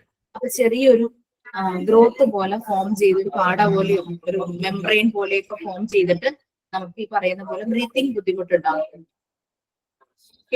ജലദോഷം വരുമ്പോ മൂക്കിൽ നിന്ന് വരില്ലേ കട്ടിയായിട്ട്, അപ്പൊ അങ്ങനെ ഒരു മുക്കസ് പോലെയൊക്കെ ഫോം ചെയ്യുമ്പോൾ അത് അഫക്ട് ചെയ്യും നമ്മളുടെ പല സെൽസിനെയും. ഇതിനെ ഡിസ്ട്രോയ് ചെയ്യാൻ, അത് നെബുലൈസേഷനിലൂടെ നമുക്ക് അതിനെ മാറ്റി എടുക്കാനായിട്ട് പറ്റും. ഈ ഫ്ലൂയിഡ്സ് ഒരു സ്റ്റിക്കി തിക്കായിട്ട് വരും. നമ്മുടെ മൂക്ക് അടഞ്ഞു പോകൂലേ, ഇത് മൂക്കസ് ഇങ്ങനെ കൂടി കഴിഞ്ഞ് കഴിഞ്ഞാൽ മൂക്ക് അടഞ്ഞു പോകും. നമുക്ക് ശ്വാസം എടുക്കാനും ശ്വാസം പുറത്തേക്ക് വിടാനും ഒക്കെ ഭയങ്കര ബുദ്ധിമുട്ടായിരിക്കും. ബ്ലോക്ക് ആയതുപോലെയാവും. അങ്ങനത്തെ കേസസിലൊക്കെയാണ് നെബുലൈസർ യൂസ് ചെയ്യുന്നത്. പിന്നെ ആസ്മ പേഷ്യൻസ് യൂസ് ചെയ്യും. COPD എന്ന് പറഞ്ഞാൽ ക്രോണിക് ഒബ്സ്ട്രക്റ്റീവ് പൾമണറി ഡിസീസ് എന്ന് പറഞ്ഞു കഴിഞ്ഞാൽ നമ്മുടെ ബ്രീത്തിങ്ങിന് ഭയങ്കര ക്രോണിക് ആയിട്ട് ചിലർക്ക് എപ്പോഴും ബ്രീത്തിങ് ഇഷ്യൂസ് ഉള്ള ആൾക്കാരുണ്ടായിരിക്കും. ആസ്മ പോലെ തന്നെ എപ്പോഴും അവർക്ക് ഭയങ്കര ബ്ലോക്കേജ് ആയിരിക്കും ബ്രീത്തിങ്ങിന്. അവരും യൂസ് ചെയ്യുന്നതാണ് നെബുലൈസർ.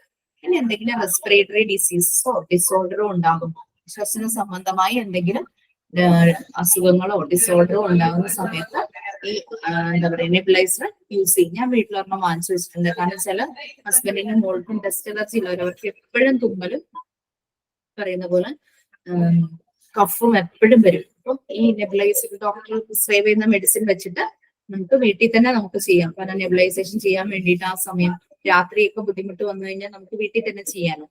അപ്പൊ അത് രണ്ടുപേർക്കും സെപ്പറേറ്റ് മാസ്ക് വേണം. നമുക്ക് ഒരു മെഷീൻ ഉപയോഗിക്കാൻ പറ്റും.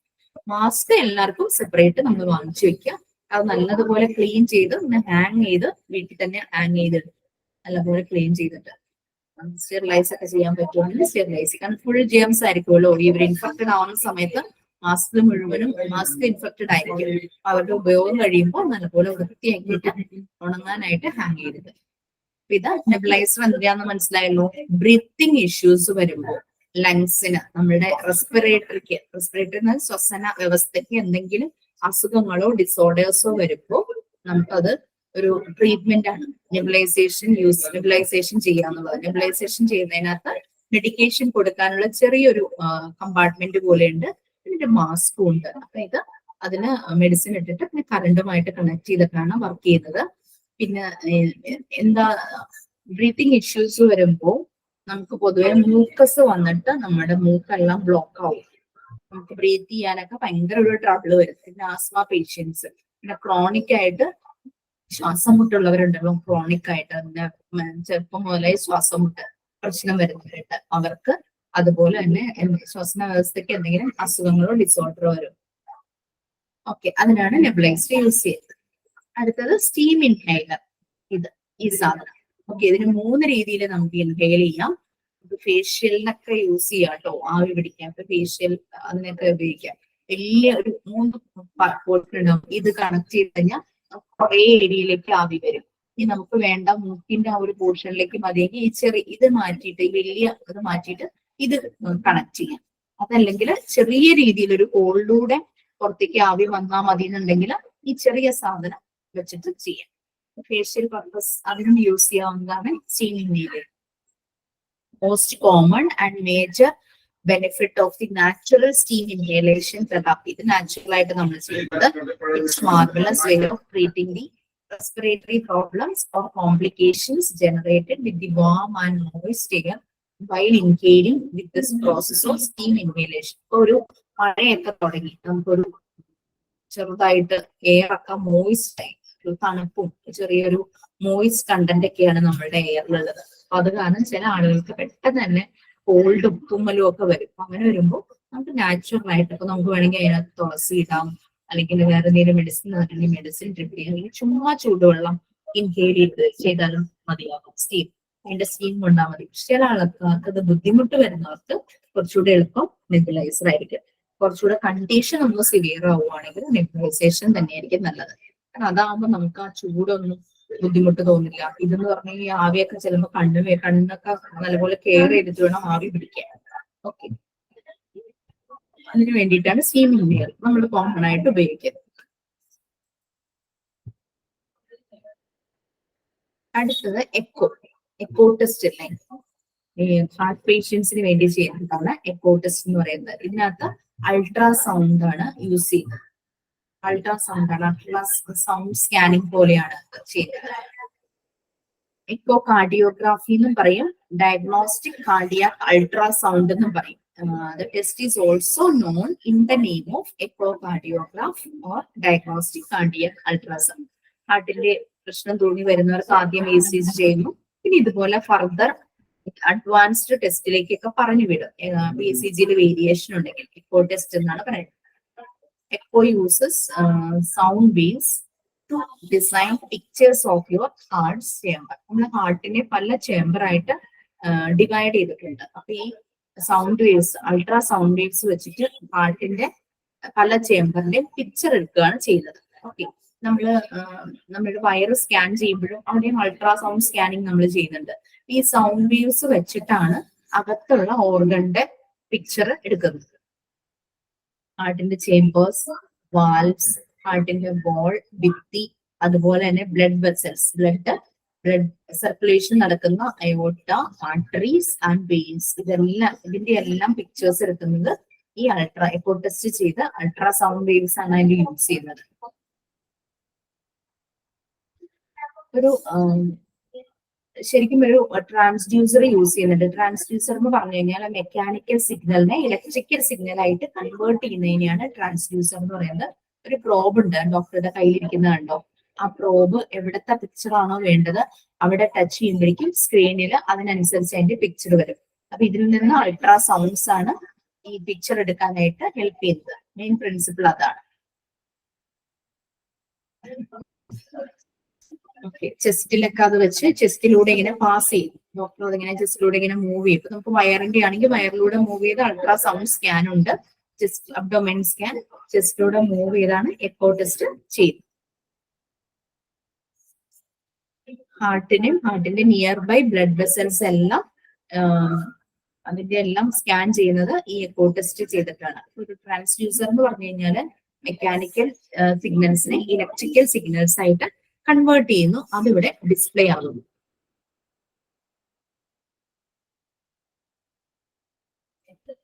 ഓക്കെ, നെക്സ്റ്റ് എക്കോ ടെസ്റ്റ് അതാണ്. ഹാർട്ടിന്റെ പിക്ചേഴ്സ് എടുക്കാൻ വേണ്ടിയിട്ട് ഹാർട്ടിന്റെ ചേമ്പേഴ്സ്, വാൾസ്, ബ്ലഡ് വെസൽസ് അതിന്റെ എല്ലാം പിക്ചേഴ്സ് എടുക്കാൻ വേണ്ടിയിട്ടാണ് എക്കോ ടെസ്റ്റ് ചെയ്യുന്നത്.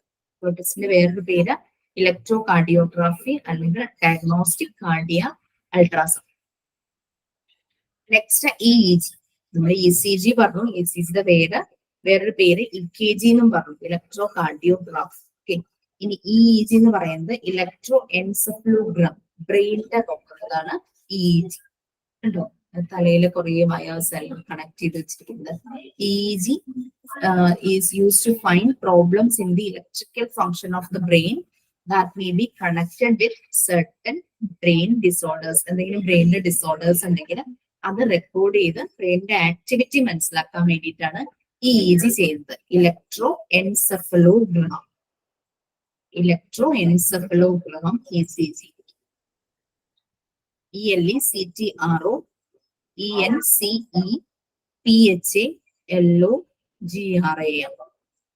Electro encephalogram.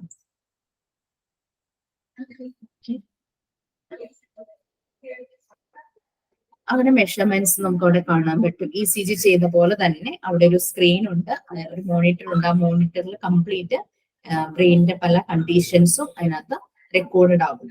അതായത് ഇപ്പൊ ചിലർക്ക് ഇങ്ങനെ പെട്ടെന്ന് ഈ സീഷർ ഒക്കെ വരുമ്പോൾ, അതായത് ഫിറ്റ്സ് വരില്ലേ, സീഷർ, എപ്പിലെപ്സി, അതുപോലെ ഹെഡ് ഇഞ്ചുറി, അതൊക്കെ വരുമ്പോൾ ബ്രെയിനിന്റെ ഫംഗ്ഷൻ എന്തെങ്കിലും ഡിസോർഡർ ഉണ്ടോ, എന്തെങ്കിലും ബ്രെയിൻ ആക്ടിവിറ്റിയിൽ എന്തെങ്കിലും പ്രോബ്ലം ഉണ്ടോ എന്നൊക്കെ നോക്കാൻ വേണ്ടിയിട്ടാണ് EEG ചെയ്യുന്നത്.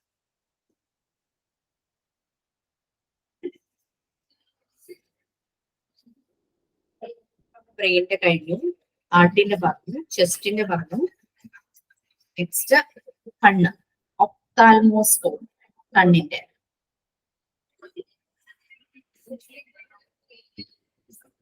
ഒപ്താൽമോസ്കോപ്പിന് വേറൊരു പേര് പറയും, ഫണ്ടോസ്കോപ്പി എന്ന് പറയും. ഫണ്ടോസ്കോപ്പ് അത് is a test which permits a health professional to watch inside the fundus of the eye. Fundus എന്ന് പറഞ്ഞു കഴിഞ്ഞാല് നമുക്ക് കണ്ണിന്റെ ഓപ്പണിംഗ് ഭാഗം നമുക്ക് ഇങ്ങനെ നോക്കിയാൽ കാണാൻ പറ്റും, പക്ഷെ ഇതിന്റെ ബാക്ക് സൈഡ് നമുക്ക് ഫ്രണ്ടിൽ നിന്ന് കാണാൻ പറ്റില്ലല്ലോ. ഫണ്ടസ് എന്ന് പറയുന്നത് ഫാർദസ്റ്റ് ഫ്രം ഇറ്റ്സ് ഓപ്പണിംഗ് നിന്ന് ഒത്തിരി പുറകിലായിട്ടുള്ളത്. നമുക്കിപ്പം സ്കാൻ ചെയ്ത വയറിനകത്തെ ഹാർട്ടിന്റെ, ചെസ്റ്റിന്റെ അല്ലെങ്കിൽ ചെവിയുടെ എന്തെങ്കിലും ടെസ്റ്റ് ചെയ്യുമ്പോൾ അതിന്റെ ഉള്ളിലത്തെ ഭാഗങ്ങളൊക്കെ നമുക്ക് കാണാൻ പറ്റും.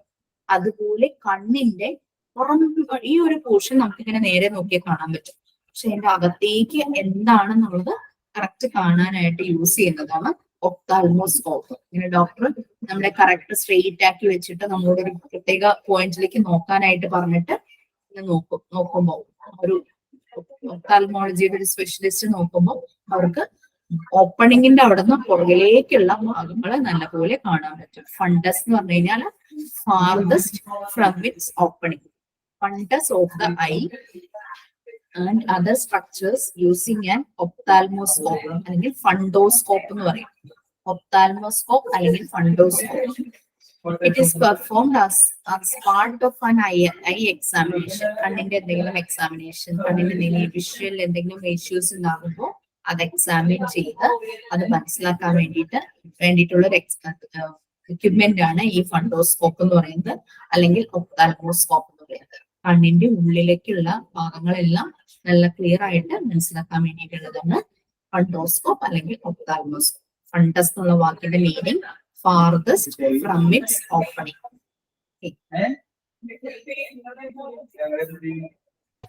അടുത്തത് വോൾട്ടർ മോണിറ്റർ.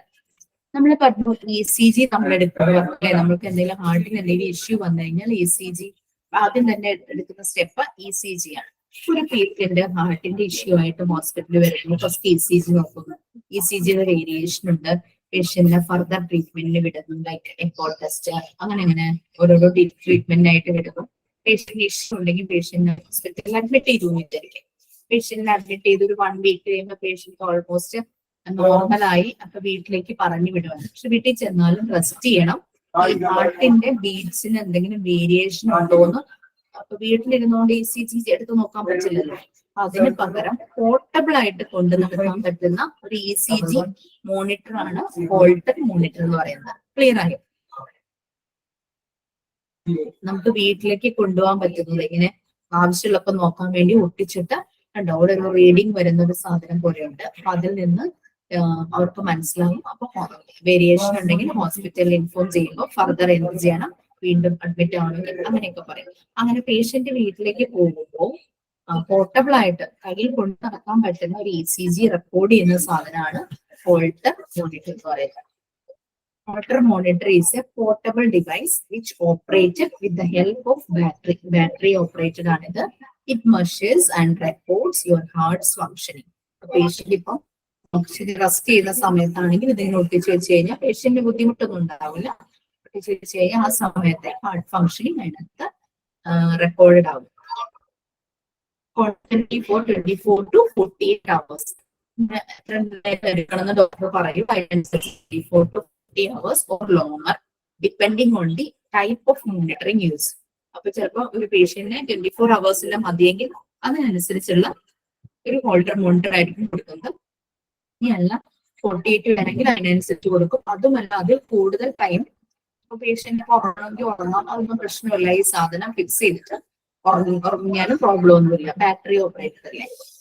സ്മോൾ ക്യാമറയുടെ സൈസ് ആയിരിക്കും. പിന്നെ കുറച്ച് വയേഴ്സ് ഒക്കെ ഉണ്ടാകും. സിൽവർ ഡോളർ സൈസ് ഇലക്ട്രോഡ്, അത് ഈ നമ്മുടെ സ്കിന്നിൽ ഇങ്ങനെ ഒട്ടിച്ചു വെക്കാൻ പറ്റുന്ന രീതിയിലുള്ള ചില പാച്ച് പോലത്തെ സാധനങ്ങൾ ഉണ്ടാവും. അത് നമുക്ക് സ്കിന്നിൽ ഫിക്സ് ചെയ്ത് വെക്കാം.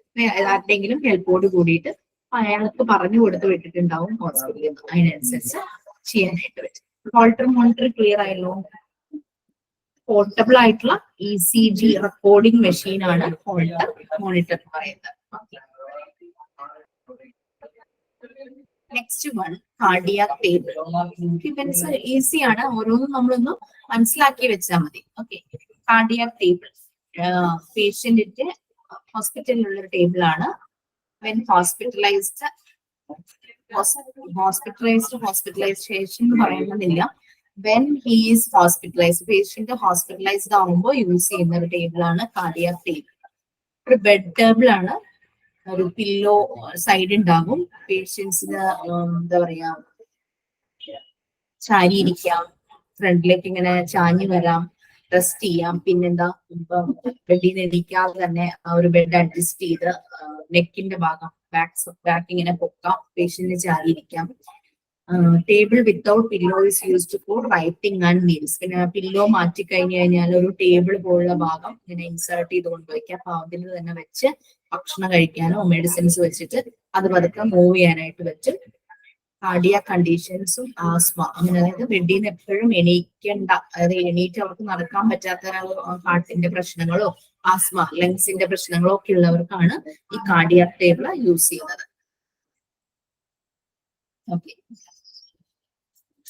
ഇതിനകത്ത് നമുക്ക് ടേബിൾ വെച്ചിട്ട് ടേബിൾ ഇങ്ങനെ പതുക്കെ അതിന്റെ മുമ്പിലേക്ക് കൊണ്ടുവന്ന് പേഷ്യന്റ് അടുത്തേക്ക് കൊണ്ടുവന്ന് കൊടുക്കാനായിട്ട് പറ്റും. പിന്നെ മൂവ് ചെയ്ത് കൊണ്ടുവരാനായിട്ട് പറ്റും. കാർഡിയാക് ടേബിൾ നമ്മൾ കണ്ടിട്ടുണ്ടാവും. പേഷ്യന്റ് ഇങ്ങനെ കിടക്കുമ്പോൾ ഈ ഒരു ടേബിൾ ഇങ്ങനെ കൊണ്ടുവന്ന് നേരെ പേഷ്യന്റിന്റെ ആ ഒരു സ്റ്റൊമക്കിന്റെ ഭാഗത്തായിട്ട് കൊണ്ടുവയ്ക്കും. ബെഡ് അഡ്ജസ്റ്റ് ചെയ്തിട്ട് ആ ടേബിളിൽ പേഷ്യന്റ് കഴിക്കാനുള്ള ഭക്ഷണങ്ങൾ വെച്ചു കൊടുക്കാം, അല്ലെങ്കിൽ മെഡിസിൻസ് വെച്ചു കൊടുക്കാം. ആവശ്യം കഴിയുമ്പോൾ അതൊക്കെ നീക്കി കൊണ്ടുപോകാനായിട്ട് പറ്റും. Next EMG, ഇലക്ട്രോമയോഗ്രാഫി. EMG The muscle response ആണ് or electrical function in response to a nerve stimulation of the muscle. കണ്ടോ, നമ്മളുടെ നെർവിനൊരു സ്റ്റിമുലേഷൻ കൊടുത്തിട്ട് മസിലിന്റെ റെസ്പോൺസ് മെഷർ ചെയ്യുന്നതാണ് EMG എന്ന് പറയുന്നത്, ഇലക്ട്രോമയോഗ്രാഫി.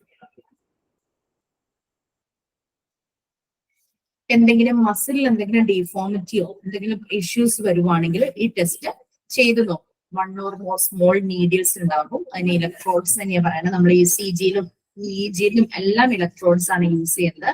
അത് സ്കിന്നിലേക്ക് കണക്ട് ചെയ്യും ഇൻ ടു ദ മസിൽ. നമുക്കിപ്പോ കൈയുടെ മസിൽസിന് ഇഷ്യൂ ആണ്, അപ്പൊ ആ സ്കിന്നിലേക്ക് ആ മസിൽസിലേക്ക് കണക്ട് ചെയ്തിട്ട് ആ മസിലിന്റെ പെർഫോമൻസ് ചെക്ക് ചെയ്യാനാണ് EMG യൂസ് ചെയ്യുന്നത്. മസിലിന്റെ ഡിസോർഡേഴ്സ് എന്തെങ്കിലും വരുവാണെങ്കിൽ അതിന്റെ ഡിസോർഡർ എന്താണ്, അത് ആക്റ്റീവ് അല്ലാത്ത എന്താണ് കാരണം, അത് റെക്കോർഡ് ചെയ്യാനാണ് EMG യൂസ് ചെയ്യുന്നത്. അപ്പൊ അതിനനുസരിച്ച് പിന്നെ ട്രീറ്റ്മെന്റ് തീരുമാനിക്കാം. Next airway. ഓക്കെ, ഇതൊരു മെഡിക്കൽ ഡിവൈസ് ആണ്, കോൾഡ് എയർവേ ഓർ അഡ്ജന്റ്.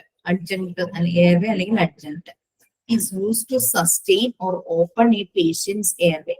എയർവേ എന്ന് പറയുമ്പോൾ വായാകാം, മൂക്കാകാം. അതായത് ബ്രീത്ത് ചെയ്യുന്നതിന് എന്തെങ്കിലും പ്രോബ്ലം വന്ന് ഈ ഒരു ഭാഗത്ത് എന്തെങ്കിലും ബ്ലോക്ക് ഉണ്ടെങ്കിൽ അത് ഓപ്പൺ ചെയ്യാനാണ്, ആ ബ്ലോക്ക് മാറ്റാൻ വേണ്ടിയിട്ടാണ് ഇത് യൂസ് ചെയ്യുന്നത്. It does this by preventing the tongue from wrapping the epiglottis. Epiglottis പറഞ്ഞു കഴിഞ്ഞാൽ അറിയാലോ, നമ്മുടെ ഈ ഭാഗത്ത് നമുക്കിങ്ങനെ ചെറിയൊരു ഭാഗം കാണാൻ നോക്കുമ്പോ തുറന്ന് നോക്കുമ്പോ ഇവിടെ ഒരു ഭാഗം ഉണ്ടല്ലോ, അതാണ് എപ്പിഗ്ലോട്ടിക്സ് എന്ന് പറയുന്നത്. ഈ എപ്പിഗ്ലോട്ടിക്സ് എന്ന് പറഞ്ഞു കഴിഞ്ഞാല് ഈ ഒരു ഭാഗത്ത് നമ്മുടെ വോയിസ് ബോക്സിനെ പ്രൊട്ടക്ട് ചെയ്യുന്നതാണ് എപ്പിഗ്ലോട്ടിക്സ് എന്ന് പറയുന്നത്. നമ്മൾ ഭക്ഷണമോ വെള്ളമോ എന്തെങ്കിലും കഴിക്കുകയോ കുടിക്കുകയോ ചെയ്യുമ്പോൾ അത്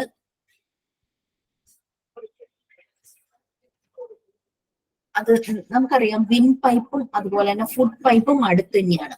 നമ്മൾ ഭക്ഷണമോ വെള്ളമോ കുടിക്കുമ്പോൾ ലങ്സിലേക്ക് പോകാതെ പ്രിവെന്റ് ചെയ്യുന്നത് എപ്പിഗ്ലോട്ടിക്സ് ആണ്. ലങ്സിലേക്ക് പോകുമ്പോഴല്ലേ നമ്മൾ ചോക്ക് ചെയ്യുന്നത്, നമുക്ക് ചുമ വരുന്നു, ആകെ ബുദ്ധിമുട്ട് വരുന്നത്, ചിലപ്പോൾ മരണം വരെ സംഭവിക്കാം. അപ്പൊ അങ്ങനെ വരാതെ പ്രിവെന്റ് ചെയ്ത് ഭക്ഷണം കഴിക്കുമ്പോഴും വെള്ളം കുടിക്കുമ്പോഴും അത് ലങ്സിന്റെ ഭാഗത്തേക്ക് പോകാതെ പ്രിവെന്റ് ചെയ്യുന്നത് എപ്പിഗ്ലോട്ടിക്സ് ആണ്. അപ്പൊ ഏതെങ്കിലും രീതിയിൽ എന്തെങ്കിലും ബ്ലോക്കേജ് ഇത് പേഴ്സൺ ബ്രീത്ത് ചെയ്യാൻ ബുദ്ധിമുട്ട് വരുമ്പോൾ ആ ഒരു സമയത്ത് ഒരു മെഡിക്കൽ ഡിവൈസ് യൂസ് ചെയ്യും. എയർവേ എന്നൊരു മെഡിക്കൽ ഡിവൈസ് യൂസ് ചെയ്യും. Is use to sustain or open, patient airway open ചെയ്യാൻ വേണ്ടിയിട്ട് ഉപയോഗിക്കുന്നതാണ് മെഡിക്കൽ ഡിവൈസ് ആണ് എയർവേ അല്ലെങ്കിൽ അഡ്ജന്റ്. പേഷ്യന്റിന് ഓൾറെഡി ഒരു എയർവേ ഉണ്ട്, അപ്പൊ അത് പ്രോപ്പർ ആയിട്ട് വർക്ക് ചെയ്യാത്ത സമയത്ത് പുറമേ നിന്നൊരു എയർവേ യൂസ് ചെയ്ത് ഇത് നമുക്ക് നാച്ചുറൽ ആയിട്ടുള്ള എയർവേ ഓപ്പൺ ചെയ്ത് ബ്രീത്തിങ് നോർമൽ ആക്കുന്നതാണ് അഡ്ജന്റ് അല്ലെങ്കിൽ എയർവേ. എപ്പിഗ്ലോട്ടിക്സിന് എന്തെങ്കിലും ബ്ലോക്ക് ഉണ്ടാക്കുന്നതിൽ നിന്നും ഇത് പ്രിവെന്റ് ചെയ്യുന്നു. എപ്പിഗ്ലോട്ടിക്സ് ആണ് നമ്മളെ ഫുഡും വെള്ളവും ഒന്നും ലങ്സിലേക്ക് പോകാതെ പ്രിവെന്റ് ചെയ്യുന്നത്. അപ്പൊ ആ എപ്പിഗ്ലോട്ടിക്സ് ശരിയായ രീതിയിൽ വർക്ക് ചെയ്യാതെ വരുവാണെങ്കിലാണ് ലങ്സിന് എന്തെങ്കിലും കൺജഷൻ വരുന്നത്. അപ്പൊ അത് പ്രിവെന്റ് ചെയ്യാൻ, അങ്ങനെ ഒരു പ്രശ്നം എപ്പിഗ്ലോട്ടിക്സിന് വരാതെ രീതിയിൽ പ്രിവെന്റ് ചെയ്യാൻ വേണ്ടിയിട്ടാണ് നമ്മൾ എയർവേസ് യൂസ് ചെയ്യുന്നത്. കാണിച്ചിട്ടുണ്ട് എയർവേസിന്റെ ഫോട്ടോ, സ്റ്റെത്തസ്കോപ്പ് ആണ് ഇത്, ശ്രദ്ധിച്ചാൽ. Next TFT. TFT എന്ന് പറഞ്ഞു കഴിഞ്ഞാൽ പൾമണറി ഫങ്ഷൻ ടെസ്റ്റ്. നമ്മുടെ ചെസ്റ്റിന്റെ അല്ലെങ്കിൽ ലങ്സിന്റെ ടെസ്റ്റ് ചെയ്യാനായിട്ട്, ലങ്സിൽ എന്തെങ്കിലും കൺജഷനോ ഡിസോർഡറോ ഉണ്ടെങ്കിൽ അത് ടെസ്റ്റ് ചെയ്യാൻ വേണ്ടിയിട്ടാണ് പൾമണറി ഫങ്ഷൻ ടെസ്റ്റ് ചെയ്യുന്നത്. നമ്മുടെ ലങ്സ് എങ്ങനെയാണ് വർക്ക് ചെയ്യുന്നതെന്ന് അറിയാനായിട്ട് നമ്മൾ ബ്രീത്ത്, ലങ്സ് വർക്ക് ചെയ്യാന്ന് പറഞ്ഞാൽ ലങ്സ് എന്താ ചെയ്യുന്നത്, ഓക്സിജൻ ഇൻടേക്ക് ചെയ്യുന്നു, ഓക്സിജൻ കാർബൺ ഡയോക്സൈഡ് പുറത്തേക്ക് വിടും അല്ലെ. എയർ പാസേജ് ആണ്, എയർ സർക്കുലേഷൻ ആണ്, എയർ അകത്തേക്ക് എടുക്കുന്നു പുറത്തേക്ക് വരും. അപ്പൊ ആ പ്രോസസ് കറക്റ്റ് ആയിട്ട് നടക്കുന്നതും ചെക്ക് ചെയ്യാനാണ് PFT യൂസ് ചെയ്യുന്നത്. നമുക്ക് നമ്മുടെ ബ്രീത്തിങ് എത്ര കേപ്പബിൾ ആയിട്ട്, എത്ര നല്ല രീതിയിൽ നമ്മൾ ബ്രീത്ത് ചെയ്യുന്നു, അങ്ങനെ ലങ്സ് എത്രത്തോളം എഫക്റ്റീവ് ആണെന്ന്. അപ്പൊ നമ്മളോട് ടെസ്റ്റ് എടുക്കാൻ നേരത്ത് പറയും, ശ്വാസം അകത്തേക്ക് എടുത്ത് ഇത്ര നേരം ഒന്ന് പിടിച്ചു നിർത്താൻ പറയും, പിന്നെ ശ്വാസം പുറത്തേക്ക് വിടാൻ പറയും. അതിനനുസരിച്ചായിരിക്കും PFT ചെയ്യുന്നത്. ഓക്സിജൻ എങ്ങനെ എടുക്കുന്നു, കാർബൺ ഡൈ ഓക്സൈഡ് എങ്ങനെ പുറത്തേക്ക് വിടുന്നു എന്നുള്ളത് ആ ഫംഗ്ഷൻ പ്രോപ്പർ ആണോ എന്ന് നോക്കാൻ വേണ്ടിയിട്ടാണ് PFT ചെയ്യുന്നത്.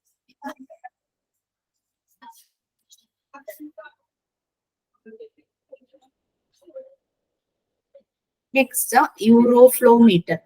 പേരിൽ നിന്ന് നിങ്ങൾക്ക് മനസ്സിലാവും യൂറിന്റെ ഫ്ലോ, എത്രത്തോളം urine, amount and flow of urine, urination സമയത്ത് യൂറിന്റെ ഫ്ലോ, അതുപോലെ തന്നെ യൂറിൻ എമൗണ്ട്, ഇതെല്ലാം ചെക്ക് ചെയ്യാൻ വേണ്ടിയിട്ടാണ് യൂറോഫ്ലോമീറ്റർ. നോർമൽ ആണോ, എന്തെങ്കിലും പ്രോബ്ലം യൂറിനറി ഇതിൽ ഉണ്ടാകുമ്പോൾ അതിന്റെ സ്പീഡ്, അതിനൊരു നോർമൽ സ്പീഡ് ഉണ്ടെന്ന് പറയുന്നത്, സ്പീഡ് ഓഫ് യൂറിൻ ഫ്ലോ, അത് ഇലക്ട്രോണിക്കലി കാൽക്കുലേറ്റ് ചെയ്യാനാണ് യൂറോഫ്ലോ മീറ്റർ യൂസ് ചെയ്യുന്നത്.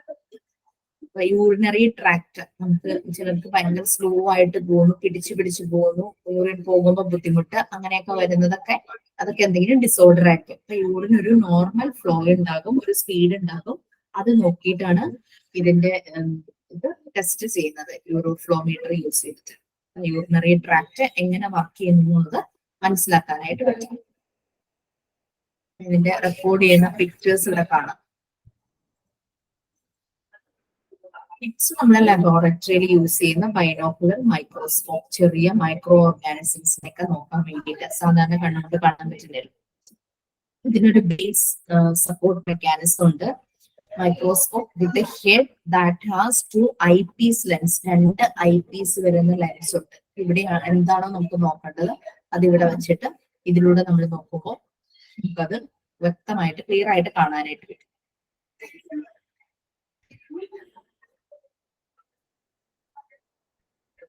ആ ഒരു രീതിയിലായിരുന്നു. ഇപ്പോൾ at present binocular is generally used to refer to compound or high power microscope. കുറച്ചുകൂടി അഡ്വാൻസ്ഡ് ആക്കിയിട്ടുണ്ട്. Where the 2 eyepieces view through a single objective lens. 2 eyepiece ഉണ്ടാകുന്നത് ഒറ്റ ലെൻസിലൂടെ, അങ്ങനെ ആ രീതിയിൽ ഡെവലപ്പ് ചെയ്തിട്ടുണ്ട്. സാധാരണ ഇതിനുള്ളത് ഒരു ബേസ് ആണ്. പിന്നെ എന്താണോ നമ്മൾ നോക്കേണ്ടത്, ഒരു പാൻ പോലെ ഭാഗം ഉണ്ടാകും, അതിൽ ആ ഒബ്ജക്റ്റ് വെക്കും, അല്ലെങ്കിൽ ലിക്വിഡ് ആണോ എന്താണെന്ന് വെച്ചാൽ വെക്കും. എന്നിട്ട് 2 eyepiece ലെൻസസ് ഉണ്ടാകും. ഇപ്പൊ അതൊരു ഒറ്റ സിംഗിൾ പീസ് ലെൻസ് ആക്കി പുതിയതായിട്ട് മാറ്റിയിട്ടുണ്ട്.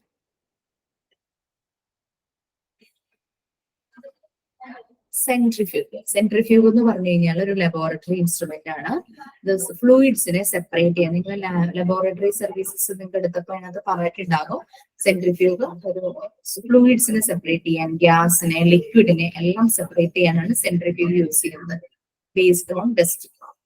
Separation is attained by spinning a vessel that contains material at high speed.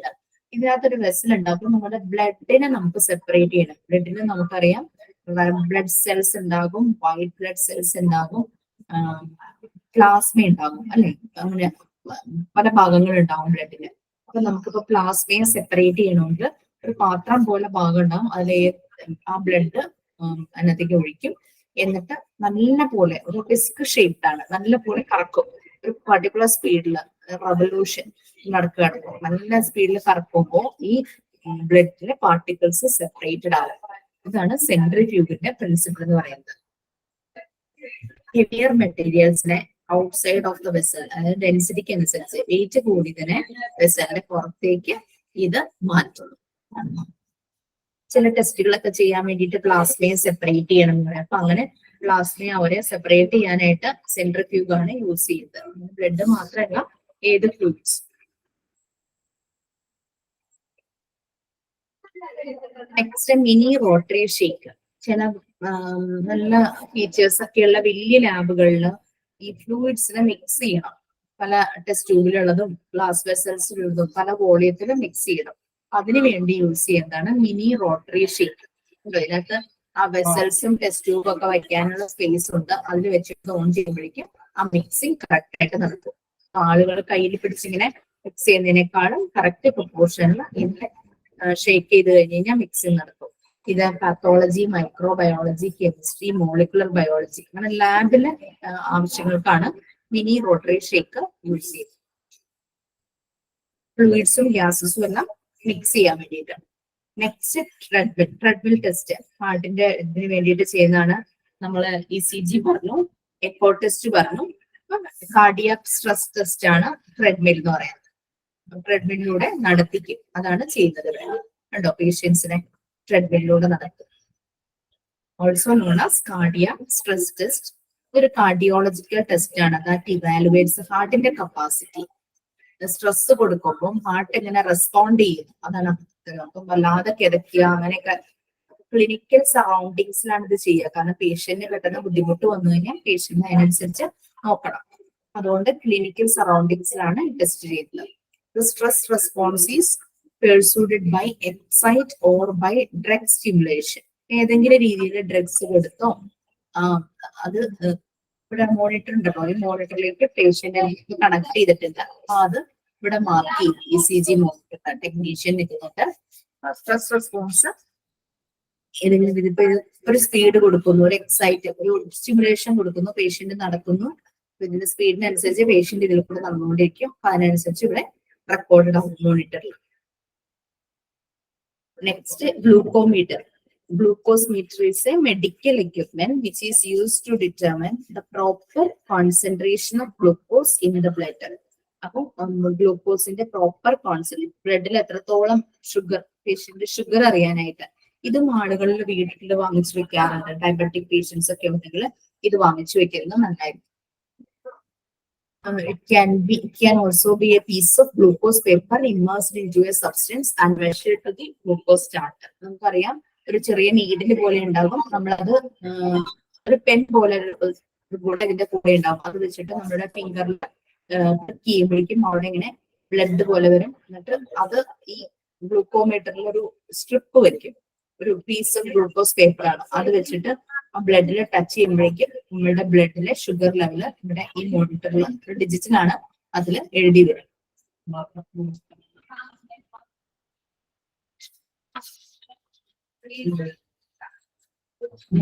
Infusion pump. നമ്മൾ നേരത്തെ ഇൻഫ്യൂഷന്റെ കാര്യം പറഞ്ഞിരുന്നു അല്ലെ, സിറിഞ്ച് പമ്പിന്റെ കേസിലാണ്. അതുപോലെ തന്നെ ഇൻഫ്യൂഷൻ പമ്പ് എന്ന് പറഞ്ഞാൽ ഫ്ലൂയിഡ് ഇൻജെക്ട് ചെയ്യുന്നു, അല്ലെങ്കിൽ medication of nutrients into a patient's circulatory system. Is commonly used intravenously, although subcutaneous, arterial and sometimes used for epidural infusion. ഈ ഇൻഫ്യൂഷൻ യൂസ് ചെയ്യുന്നത് സിറിഞ്ച് പമ്പ് എന്ന് പറഞ്ഞു കഴിഞ്ഞാൽ ഇത് ക്രിട്ടിക്കൽ കേസിലൊന്നും അല്ല സിറിഞ്ച് പമ്പ് യൂസ് ചെയ്യുന്നത്. ഇൻഫ്യൂഷൻ പമ്പ് പേഷ്യന്റ് ഒരു critical ആയിട്ടുള്ള അവസ്ഥയിലാണ്. അപ്പൊ അങ്ങനെ വരുമ്പോൾ പേഷ്യന്റിന്റെ ഉള്ളിലേക്ക് ഫ്ലൂയിഡ്സ് അല്ലെങ്കിൽ എന്തെങ്കിലും മെഡിസിൻസ് അല്ലെങ്കിൽ ന്യൂട്രിയൻസ്, പേഷ്യന്റ് ഭക്ഷണം കഴിക്കാൻ പറ്റാത്ത ഒരു സാഹചര്യത്തിലാണെങ്കിൽ ന്യൂട്രിയൻസ്, അതുപോലുള്ള ന്യൂട്രിയൻസ് എല്ലാം ഇൻഫ്യൂസ് ചെയ്യാൻ, അകത്തേക്ക് കടത്താൻ വേണ്ടിയിട്ട് വേണം ഇൻഫ്യൂഷൻ പമ്പ് യൂസ് ചെയ്യുന്നത്. ഇത് പലപ്പോഴും വായ്ക്കകത്തൂടെ ആകാം, അല്ലെങ്കിൽ സ്കിന്നിന്റെ ഏതെങ്കിലും പോർഷനിലൂടെ ആകാം, അല്ലെങ്കിൽ എന്തെങ്കിലും ഒരു ഹോള് ചെയ്തിട്ട് അതിന്റെ ഉള്ളിലേക്ക് ആകാം. ഇപ്പൊ കോമയിലൊക്കെ കിടക്കുന്ന പേഷ്യൻസ് ഒക്കെ ആണെങ്കിൽ ഇൻഫ്യൂഷൻ പമ്പായിരിക്കും യൂസ് ചെയ്യുന്നത്. മറ്റേ സിറിഞ്ച് പമ്പ് എന്ന് പറഞ്ഞാൽ പേഷ്യന്റിന് സെൻസ്, ബോധമുള്ള പേഷ്യൻസിനാണ് സിറിഞ്ച് പമ്പ് ഒക്കെ യൂസ് ചെയ്യുന്നത്. ഫ്ലൂയിഡ്സും മെഡിസിൻസും, കോമയിലൊക്കെയുള്ള പേഷ്യൻസ് ഭക്ഷണം കഴിക്കില്ല വായിലൂടെ. അപ്പൊ അതുപോലെ ന്യൂട്രിയൻസ്, പേഷ്യന്റിന് നിലനിർത്താൻ വേണ്ടിയിട്ട് ന്യൂട്രിയൻസ് ഒക്കെ കൊടുക്കേണ്ടതായിട്ട് വരും. അതെല്ലാം കൊടുക്കുന്നത് ഇൻഫ്യൂഷൻ പമ്പ് യൂസ് ചെയ്തിട്ടാണ്. Next x-ray. എക്സ്റേ ഒരു പെയിൻ ഫ്രീ പ്രൊസീജിയർ ആണ്. നമുക്ക് ഏത് ഭാഗത്താണോ എക്സ്റേ എടുക്കേണ്ടത് അതിനനുസരിച്ച് പേഷ്യന്റിനെ പൊസിഷൻ ചെയ്യും. എന്നിട്ട് അതിന്റെ ഇമേജ് എടുക്കുക ചെയ്യുന്നത്. Structures within the body, especially bones ആണ്, ബോൺസിന്റെ ആണ് എടുക്കുന്നത്. പിന്നെ ചിലപ്പോൾ ചെസ്റ്റിന്റെ കഞ്ചഷൻ വരുമ്പോൾ അതും എക്സ്റേ എടുക്കാറുണ്ട്. Next CT scan.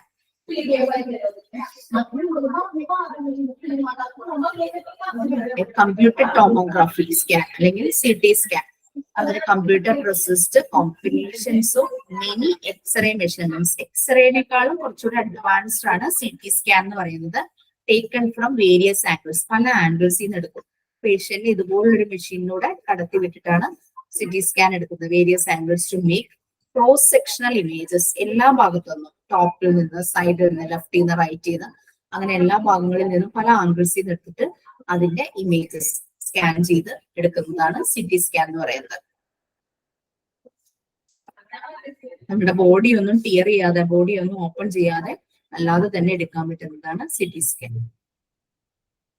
Next MRI scan, കുറച്ചുകൂടെ അഡ്വാൻസ്ഡ്. CT സ്കാനിൽ കാണാത്ത പല ഇമേജസും MRIയിൽ കുറച്ചുകൂടെ ക്ലിയർ ആയിരിക്കും. മാഗ്നറ്റിക് റെസൊണൻസ് ഇമേജ് ആണ് MRI scan.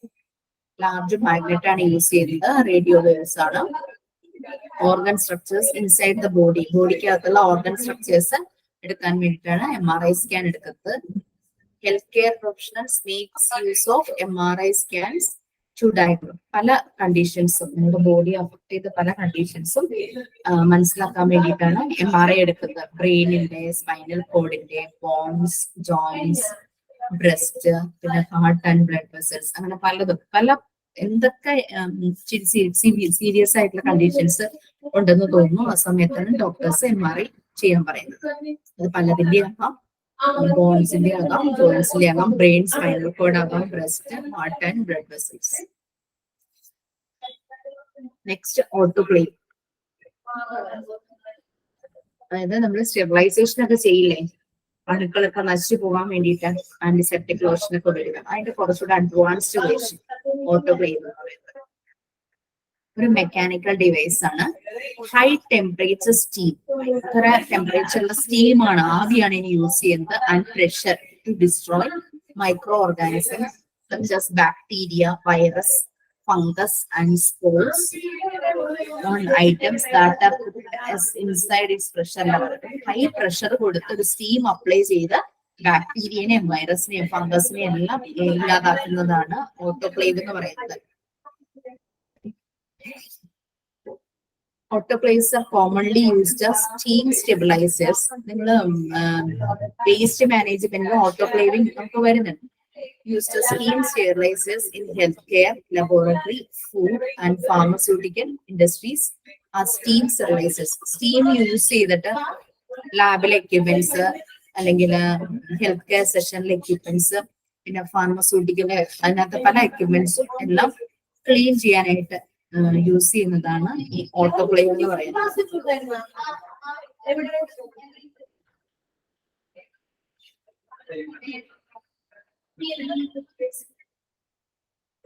Okay,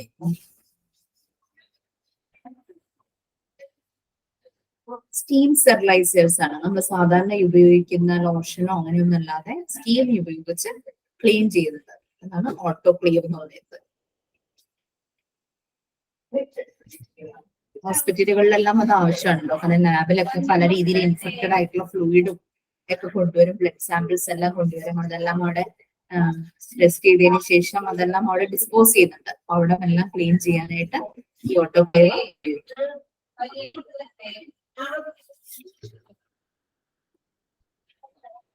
next incubator.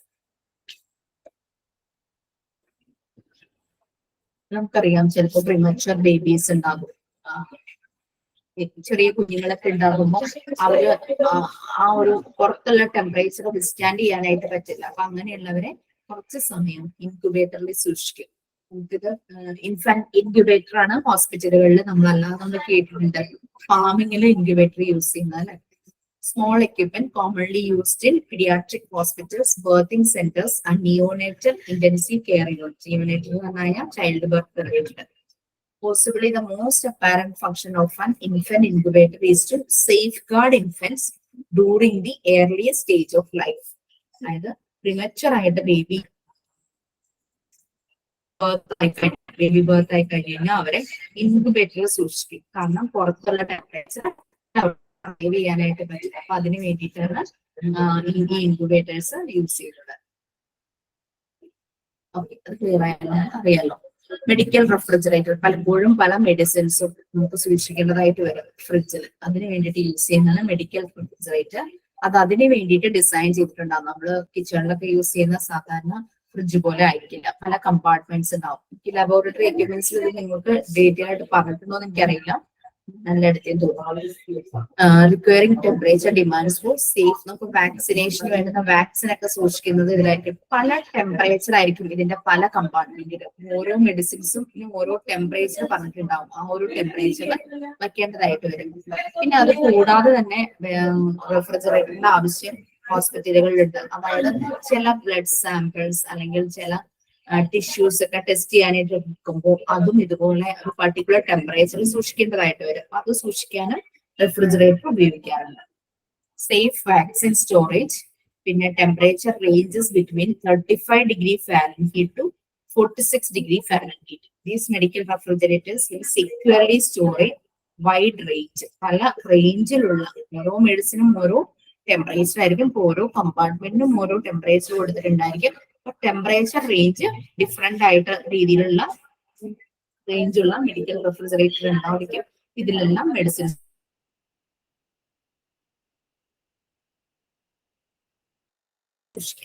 Next walker നമ്മൾ കണ്ടിട്ടുണ്ടാവും. നടക്കാൻ എന്തെങ്കിലും ബുദ്ധിമുട്ട് പലപ്പോഴും എൽഡർലി, പ്രായമായവർക്ക് അല്ലെങ്കിൽ ഡിസേബിൾഡ് അല്ലെങ്കിൽ ഡിസേബിൾഡ് എല്ലാ പീപ്പിൾ ഏത് കാറ്റഗറിയിലൊക്കെയാണോ വാക്കിംഗ് ബുദ്ധിമുട്ടായി ഡിഫിക്കൽട്ട് ആയിട്ടുള്ളത് അവർക്ക് ഒരു എക്സ്ട്രാ സപ്പോർട്ടിന് വേണ്ടിയിട്ടാണ് ഈ വാക്കർ കൊടുക്കുന്നത്. Maintain balance or stability while they walk.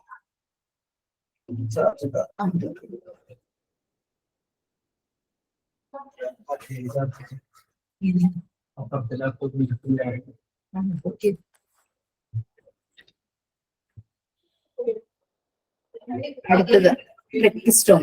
Okay, ഇതൊരു സർജിക്കൽ പ്രൊസീജിയർ ആണ്. ഒരു ഇൻസിഷൻ നമ്മുടെ ഈ ഒരു ഭാഗത്ത് ഒരു ഓപ്പണിംഗ് വെക്കും.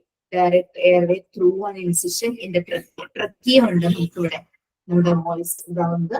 അവിടെ ഒരു ഓപ്പണിംഗ് വെച്ചിട്ട് അതിലൂടെ ഒരു ഇൻസർഷൻ അല്ലെങ്കിൽ ഒരു ഇൻഫ്യൂഷൻ വെക്കാൻ വേണ്ടിയിട്ടാണ് ട്രെക്കിസ്റ്റോമി എന്നാണ് അതിന് പറയുന്നത്. സർജിക്കൽ പ്രൊസീജിയർ ആണ്.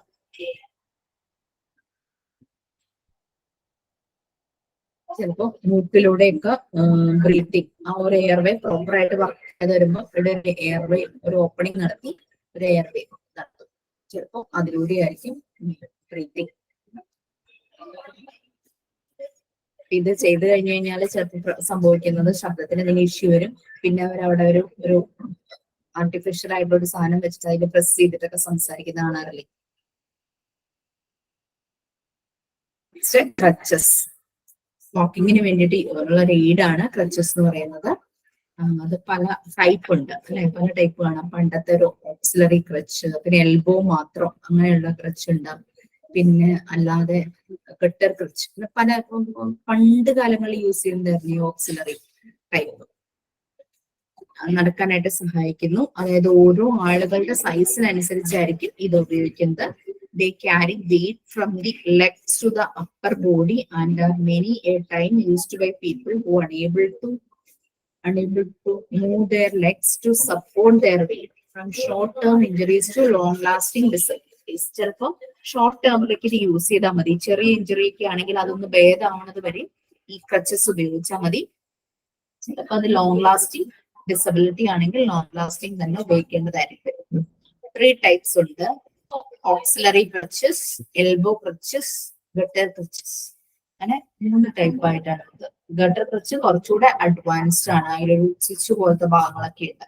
മറ്റേത് ഇങ്ങനെ നമ്മുടെ കയ്യിൽ ഇങ്ങനെ വളയിടുന്ന പോലെ ഈ ഒരു ഭാഗം. ഇതെന്ന് പറഞ്ഞു കഴിഞ്ഞാൽ നമ്മുടെ ഈ ഒരു ആംപിച്ചിന്റെ അവിടെ വെക്കേണ്ടി വരും. അപ്പൊ ഭയങ്കര പെയിൻ ഒക്കെ അവർക്ക് കുറെ സമയം അവിടെ ഇരിക്കുമ്പോഴേ. ഇതെന്ന് പറഞ്ഞാൽ കയ്യിലൂടെ കോർത്തിട്ടാ മതിയല്ലോ elbow.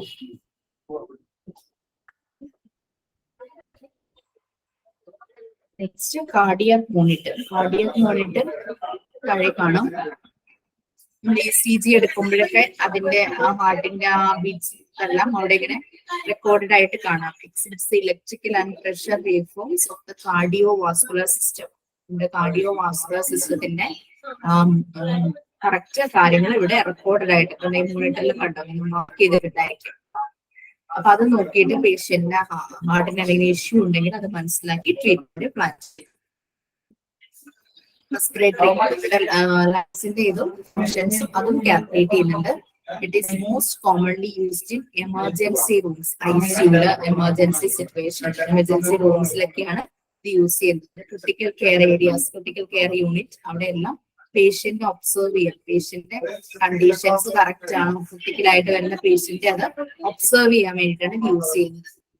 Critical electrolyte imbalance and other unstable patients, unstable ആയിട്ടുള്ള പേഷ്യൻസിന്റെ എല്ലാം ഇത് റെക്കോർഡ് ചെയ്യാൻ വേണ്ടിയിട്ടാണ് ഇത് ഉപയോഗിക്കുന്നത്.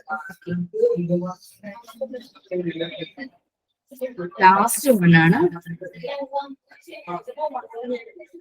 ട്രാക്ഷൻ. ലാസ്റ്റുകൾ ട്രാക്ഷൻ. ഇതൊരു സെറ്റ് ഓഫ് മെക്കാനിസംസ്. അതിനകത്ത് കണ്ടാൽ തന്നെ മനസ്സിലാവും പേഷ്യന്റ് ഇപ്പൊ എന്തെങ്കിലും ആക്സിഡൻസ് ആയിട്ടോ അങ്ങനെയൊക്കെ വന്ന് ബ്രോക്കൺ ബോൺസും അങ്ങനെയൊക്കെ വന്ന് സ്പൈൻ കഴുത്തിനോ ഒക്കെ അങ്ങനെ ബോണിന്റെ ഏതെങ്കിലും ഭാഗത്തിന് എന്തെങ്കിലും പ്രോബ്ലം ആയിട്ട് വന്നു കഴിഞ്ഞു കഴിഞ്ഞാൽ അത് ശരിയാകുന്ന വരെ ഉണ്ടോ കാലിനൊക്കെ ഒരു പ്രശ്നം വന്നിട്ട് അതിങ്ങനെ തൂക്കിയിടുന്നത്. മെയിൻലി 2 types of traction ഉണ്ട്, skin traction and skeletal traction. They are utilising orthopaedic medicine. Orthopaedic അതായത് നമ്മുടെ എല്ലിന്റെ സെക്ഷനിലാണ് ഈ ട്രാക്ഷൻ യൂസ് ചെയ്യുന്നത്. കാല് പൊക്കി വെക്കുക, അതിന് വേണ്ടിയിട്ട് ഉപയോഗിക്കുന്ന ട്രാക്ഷൻ യൂണിറ്റ് ആണ് ഈ കാണുന്നത്.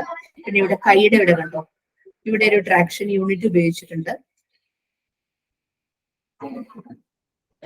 പിന്നെ സ്കിന്നിന് എന്തെങ്കിലും ഡിഫോമിറ്റി വന്നിട്ടുണ്ടെങ്കിൽ സ്കിൻ നേരെയാകുന്നതിനും അതിന് വേണ്ടി തന്നെ സ്കിൻ ട്രാക്ഷൻ യൂസ് ചെയ്യുന്നത്. പിന്നെ സ്കെലറ്റൽ എന്ന് പറഞ്ഞു കഴിഞ്ഞാൽ നമ്മുടെ എല്ലിന്റെ അത് നേരെയാകാൻ വേണ്ടിയിട്ട് സ്കെലറ്റൻ ട്രാക്ഷൻ. ഇവിടെ തന്നെ ഈ ഫേഷ്യലിന് 2 സ്ഥലത്ത് ട്രാക്ഷൻ ഉപയോഗിക്കുന്നുണ്ട്. ഇപ്പൊ തല പൊക്കി വെക്കണമെങ്കിൽ അത് ബെഡിന്റെ സപ്പോർട്ട് മതി. ഇതാണ് ട്രാക്ഷൻ എന്ന് പറയുന്നത്. ഇത് സ്ട്രെയിറ്റൻ ആകാൻ വേണ്ടി അത് ശരിയാകുന്നവരെ, ഈ ബ്രോക്കൺ ഭാഗം ശരിയാകുന്നവരെ സപ്പോർട്ട് ചെയ്യുന്ന ഒരു മെക്കാനിസം ആണ് ട്രാക്ഷൻ. കഴുത്തിന്റെ ഭാഗങ്ങളിൽ എന്തെങ്കിലും പ്രോബ്ലം ഉണ്ടെങ്കിൽ അത് കഴുത്തിന്റെ അവിടെ ട്രാക്ഷൻ യൂണിറ്റ് വെക്കും. ഇവിടെ കൈ നല്ലുണ്ട്, കാലൊടിഞ്ഞിട്ടുണ്ട്, അതാണ് ഈ 2 പോർഷനിലെ ട്രാക്ഷൻ യൂണിറ്റ് വെച്ചിരിക്കുന്നത്. ഇതാണ് മെഡിക്കൽ എക്യുപ്മെന്റ്സ്. ഇത് കഴിഞ്ഞു. നിങ്ങൾക്ക് ഇനി ഞാൻ ഒരു ചാപ്റ്ററും കൂടി എടുക്കും, ബയോമെഡിക്കൽ വേസ്റ്റ് മാനേജ്മെന്റ്. അത് ഇന്നിട്ട് എടുക്കണോ? 2:30 വരെ എടുക്കണോ?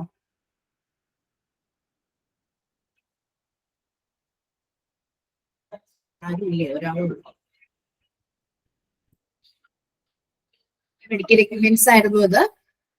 നെക്സ്റ്റ് അപ്പൊ ആ ചാപ്റ്റർ കഴിഞ്ഞു. ഇനി ഒരു ചാപ്റ്റർ കൂടെ നമ്മളുണ്ട്, ബയോമെഡിക്കൽ വേസ്റ്റ് മാനേജ്മെന്റ്. സ്കില്ലേജ് ഓൾറെഡി കഴിഞ്ഞില്ലേ നിശ്ചയിച്ചതാണ്. അപ്പൊ എന്താ വേണ്ടേ?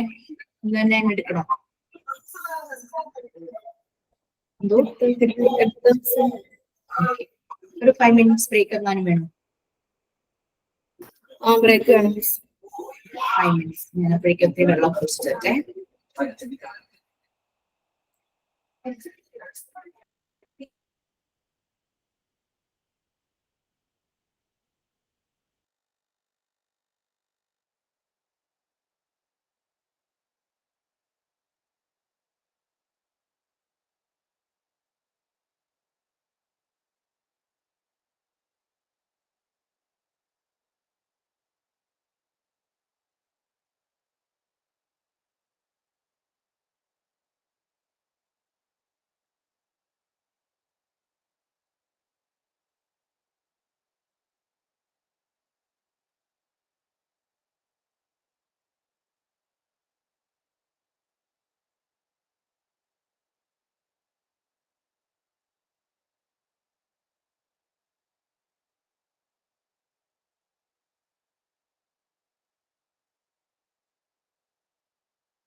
നമുക്ക് സ്റ്റാർട്ട് ചെയ്യാം.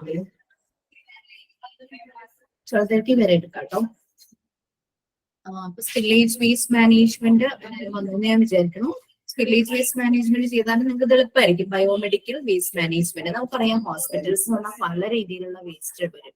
അതിപ്പോ ഫ്ലൂയിഡ്സ് ആകാം, ബ്ലഡ് പാർട്ടിക്കിൾസ് അല്ലെങ്കിൽ ആകാം, ബോഡി ഫ്ലൂയിഡ്സ് വരാം, ബോഡി പാർട്സ് ആകാം. അല്ലെ, ഒരു മുറിവുമായിട്ട് വരുന്നു, പേഷ്യന്റിന്റെ സ്കിൻ അത്രയും റിമൂവ് ചെയ്ത് കളഞ്ഞാലാണ് ഇവിടെ എന്താ പറയാ മെഡിസിൻ അപ്ലൈ ചെയ്യാൻ പറ്റുള്ളൂ. അത്രയും പാർട്ട് റിമൂവ് ചെയ്യും. സോ അത് ഡിസ്പോസ് ചെയ്യും. സ്കിൻ പാർട്ടാണ് ഇതല്ലെങ്കിൽ ഓപ്പറേറ്റ് ചെയ്ത് ചില ഭാഗങ്ങൾ റിമൂവ് ചെയ്യും. അത് ഒരു വേസ്റ്റ് ആണ്. ഇതെല്ലാമാണ് ബയോമെഡിക്കൽ വേസ്റ്റ് എന്ന് പറയുന്നത്. The amount of garbage produced by healthcare institutions has increased as a result of growing medical advancement and new hospital construction for better health care. നമുക്കറിയാം, പണ്ടത്തെ പോലെയല്ല, ഹോസ്പിറ്റലുകൾ വലുതായിക്കൊണ്ടേയിരിക്കുക. ഓരോ കാലം കഴിയുന്തോറും ഡെവലപ്മെന്റ് കൂടിക്കൊണ്ടിരിക്കുക.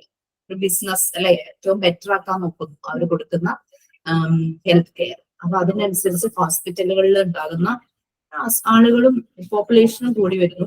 ആളുകൾക്കും പല രീതിയിലുള്ള ഹെൽത്ത് ഇഷ്യൂസ് ഉണ്ടാകുന്നുണ്ട്. അപ്പൊ അങ്ങനെ വരുമ്പോൾ മെഡിക്കൽ വേസ്റ്റ്, ആ ഒരു ഫീൽഡിലെ വേസ്റ്റ് എന്ന് പറഞ്ഞു കഴിഞ്ഞാല് ലാർജ് സ്കെയിലായിരിക്കും വേസ്റ്റ് ഉണ്ടാകുന്നത്.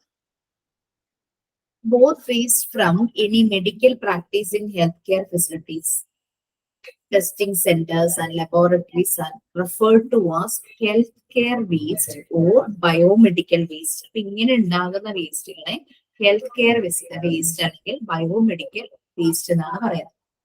Okay, healthcare workers, the general public and the nearby flora and fauna are full at risk from hospital trash. Flora എന്ന് പറഞ്ഞു കഴിഞ്ഞാല് നമുക്ക് നമ്മളുടെ എൻവയോൺമെന്റിൽ രണ്ട് രീതിയിലുള്ള ലൈഫാണുള്ളത് അല്ലെ. സസ്യങ്ങളുണ്ട്, പ്ലാന്റ് ലൈഫ് ഉണ്ട്, അതുപോലെ തന്നെ അനിമൽസും ഉണ്ട്. ഹ്യൂമൻസും ഉണ്ട്, അല്ലാതുള്ള അനിമൽസും ഉണ്ട്. അനിമൽ ലൈഫും ഉണ്ട്. ഫ്ലോറ എന്ന് പറയുന്നത് പ്ലാന്റ് ലൈഫും ഫോണ എന്ന് പറയുന്നത് അനിമൽ ലൈഫും ആണ്, ഇൻക്ലൂഡിങ് ഹ്യൂമൻസ്. ഓക്കെ, ഇതെല്ലാം റിസ്കിലാവും. ഹോസ്പിറ്റലിൽ നിന്ന് അത്രയും വേസ്റ്റ് ആണ്. ഹോസ്പിറ്റൽ ട്രാഷ്, ആ ഒരു വേസ്റ്റിൽ നിന്ന് റിസ്ക് ആവുന്നത് ഈ ലോകത്ത് ജീവിക്കുന്ന അനിമൽസും പ്ലാന്റ്സും ആണ്.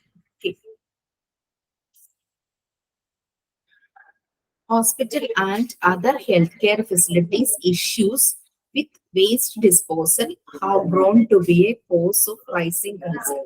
ഹോസ്പിറ്റലും അതുപോലെ തന്നെ ബാക്കി ഹെൽത്ത് കെയർ ഫെസിലിറ്റീസും എല്ലാം അവർക്ക് ഇതൊരു കൺസേൺ തന്നെ ആയിരിക്കണം. കാരണം ഇത് എങ്ങനെ ഡിസ്പോസ് ചെയ്യും, നല്ല രീതിയിൽ റൂൾസ് ആൻഡ് റെഗുലേഷൻസ് പറയുന്ന അനുസരിച്ച്. അത് ഈ വേസ്റ്റ് കൊണ്ട് പിന്നെ ഒരു ഇൻഫെക്ഷനോ ആളുകൾക്ക് ജീവിക്കാനുള്ള ബുദ്ധിമുട്ടാണെങ്കിൽ ആളുകളുടെ ജീവന് നാശം വരുന്ന രീതിയിലോ, മനുഷ്യന്റെ മാത്രമല്ല പ്ലാന്റ്സും നശിക്കുന്ന രീതിയിലുള്ള കാര്യങ്ങളൊന്നും ഈ വേസ്റ്റ് കൊണ്ട് ഉണ്ടാകരുത്. അപ്പൊ അതുകൊണ്ട് അതിന്റെ വേസ്റ്റ് ഡിസ്പോസൽ പ്രോപ്പർ ആയിരിക്കണം. ഓക്കെ, അതാണ് പറയുന്നത്.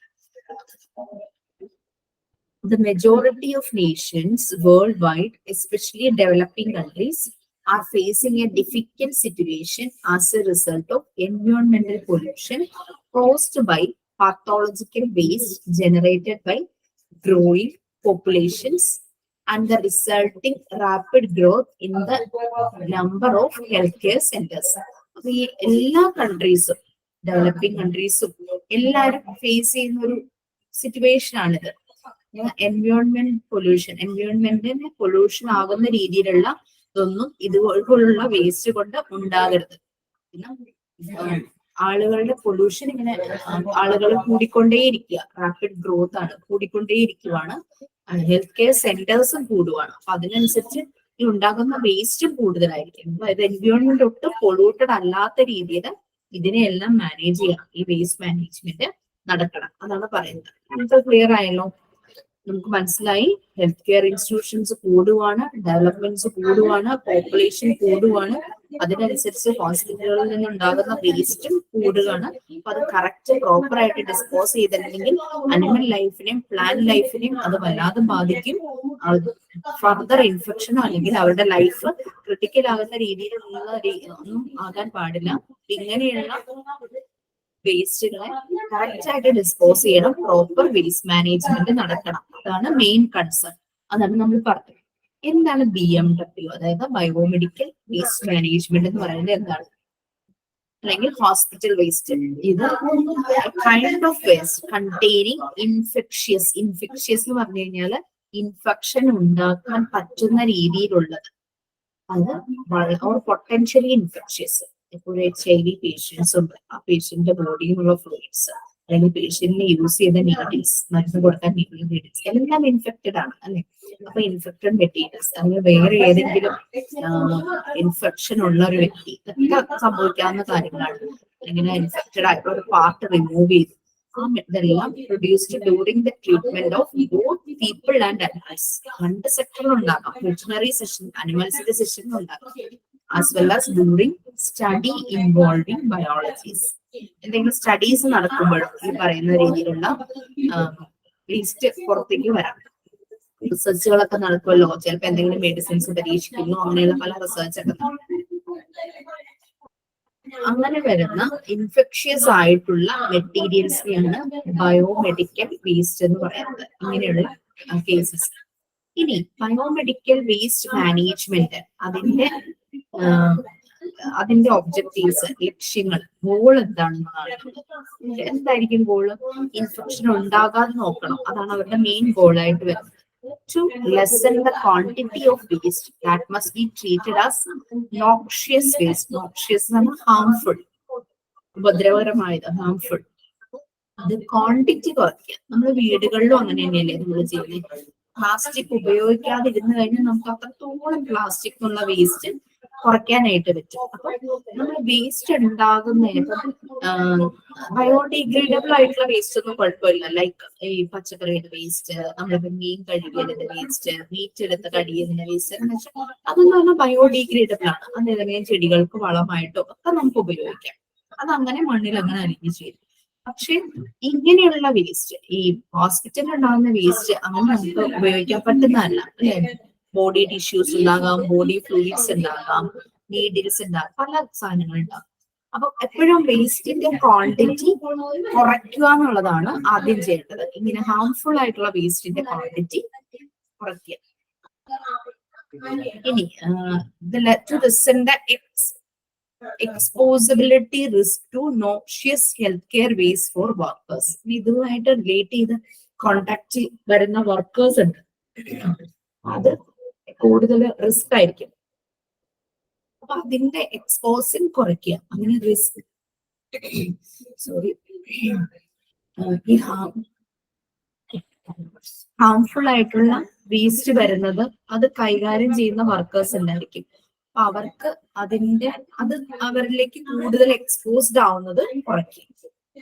To reduce the price of treatment and disposal of medical waste. ഇത് മെഡിക്കൽ വേസ്റ്റ് ഡിസ്പോസ് ചെയ്യുന്നതും അതിനെ ട്രീറ്റ് ചെയ്യുമല്ലോ, വേസ്റ്റിന്റെ ട്രീറ്റ്മെന്റ് ആണ് അവിടെ ഉദ്ദേശിക്കുന്നത്. അത് പ്രൈസ് റെഡ്യൂസ് ചെയ്യും. മെഡിക്കൽ വേസ്റ്റ് ഡിസ്പോസ് ചെയ്യുന്നത് റെഡ്യൂസ് ചെയ്യുക, അത് ട്രീറ്റ് ചെയ്യുന്ന പ്രൊസീജിയേഴ്സ്, അപ്പൊ അത് ഡിസ്പോസ് ആകുമ്പോൾ ആ ട്രീറ്റ് ചെയ്യുന്ന പ്രൊസീജിയറും ഫർദർ കുറയും. enable the reuse of non-hazardous general waste. ചിലതെല്ലാം അപകടകരമല്ലാത്ത ചിലതെല്ലാം നമുക്ക് റീയൂസ് ചെയ്യാൻ പറ്റും. അപ്പൊ റീയൂസ് ചെയ്യാൻ പറ്റുന്ന എല്ലാം റീയൂസ് ചെയ്യും. ഇതൊക്കെയാണ് ബയോമെഡിക്കൽ വേസ്റ്റ് മാനേജ്മെന്റിന്റെ ഒബ്ജക്റ്റീവ്സ്, ലക്ഷ്യങ്ങൾ എന്ന് പറഞ്ഞത്. നമ്മൾ എന്താ പറഞ്ഞത്? വേസ്റ്റ് ഉണ്ടാകുന്നത് കുറയ്ക്കുക, ഹാർംഫുൾ ആയിട്ടുള്ള വേസ്റ്റ് കുറയ്ക്കുക. ഈ ഹാർംഫുൾ ആയിട്ടുള്ള വേസ്റ്റ് കൈകാര്യം ചെയ്യുന്ന വർക്കേഴ്സിലേക്ക് അത് കൂടുതൽ എക്സ്പോസ് ആവുന്നത് കുറയ്ക്കുക. പിന്നെ വേസ്റ്റ് കുറയ്ക്കുക, അതിന്റെ ട്രീറ്റ്മെന്റ് പ്രൈസും റെഡ്യൂസ് ചെയ്യാനായിട്ട് പറ്റും. പിന്നെ അപകടകരമല്ലാത്തത് റീയൂസ് ചെയ്യാൻ പറ്റുന്നത് റീയൂസ് ചെയ്യാനായിട്ട് ശ്രമിക്കുക. ഇതൊക്കെയാണ് BMW ബയോമെഡിക്കൽ വേസ്റ്റ് മാനേജ്മെന്റിന്റെ ഒബ്ജക്റ്റീവ്സ് എന്ന് പറയുന്നത്.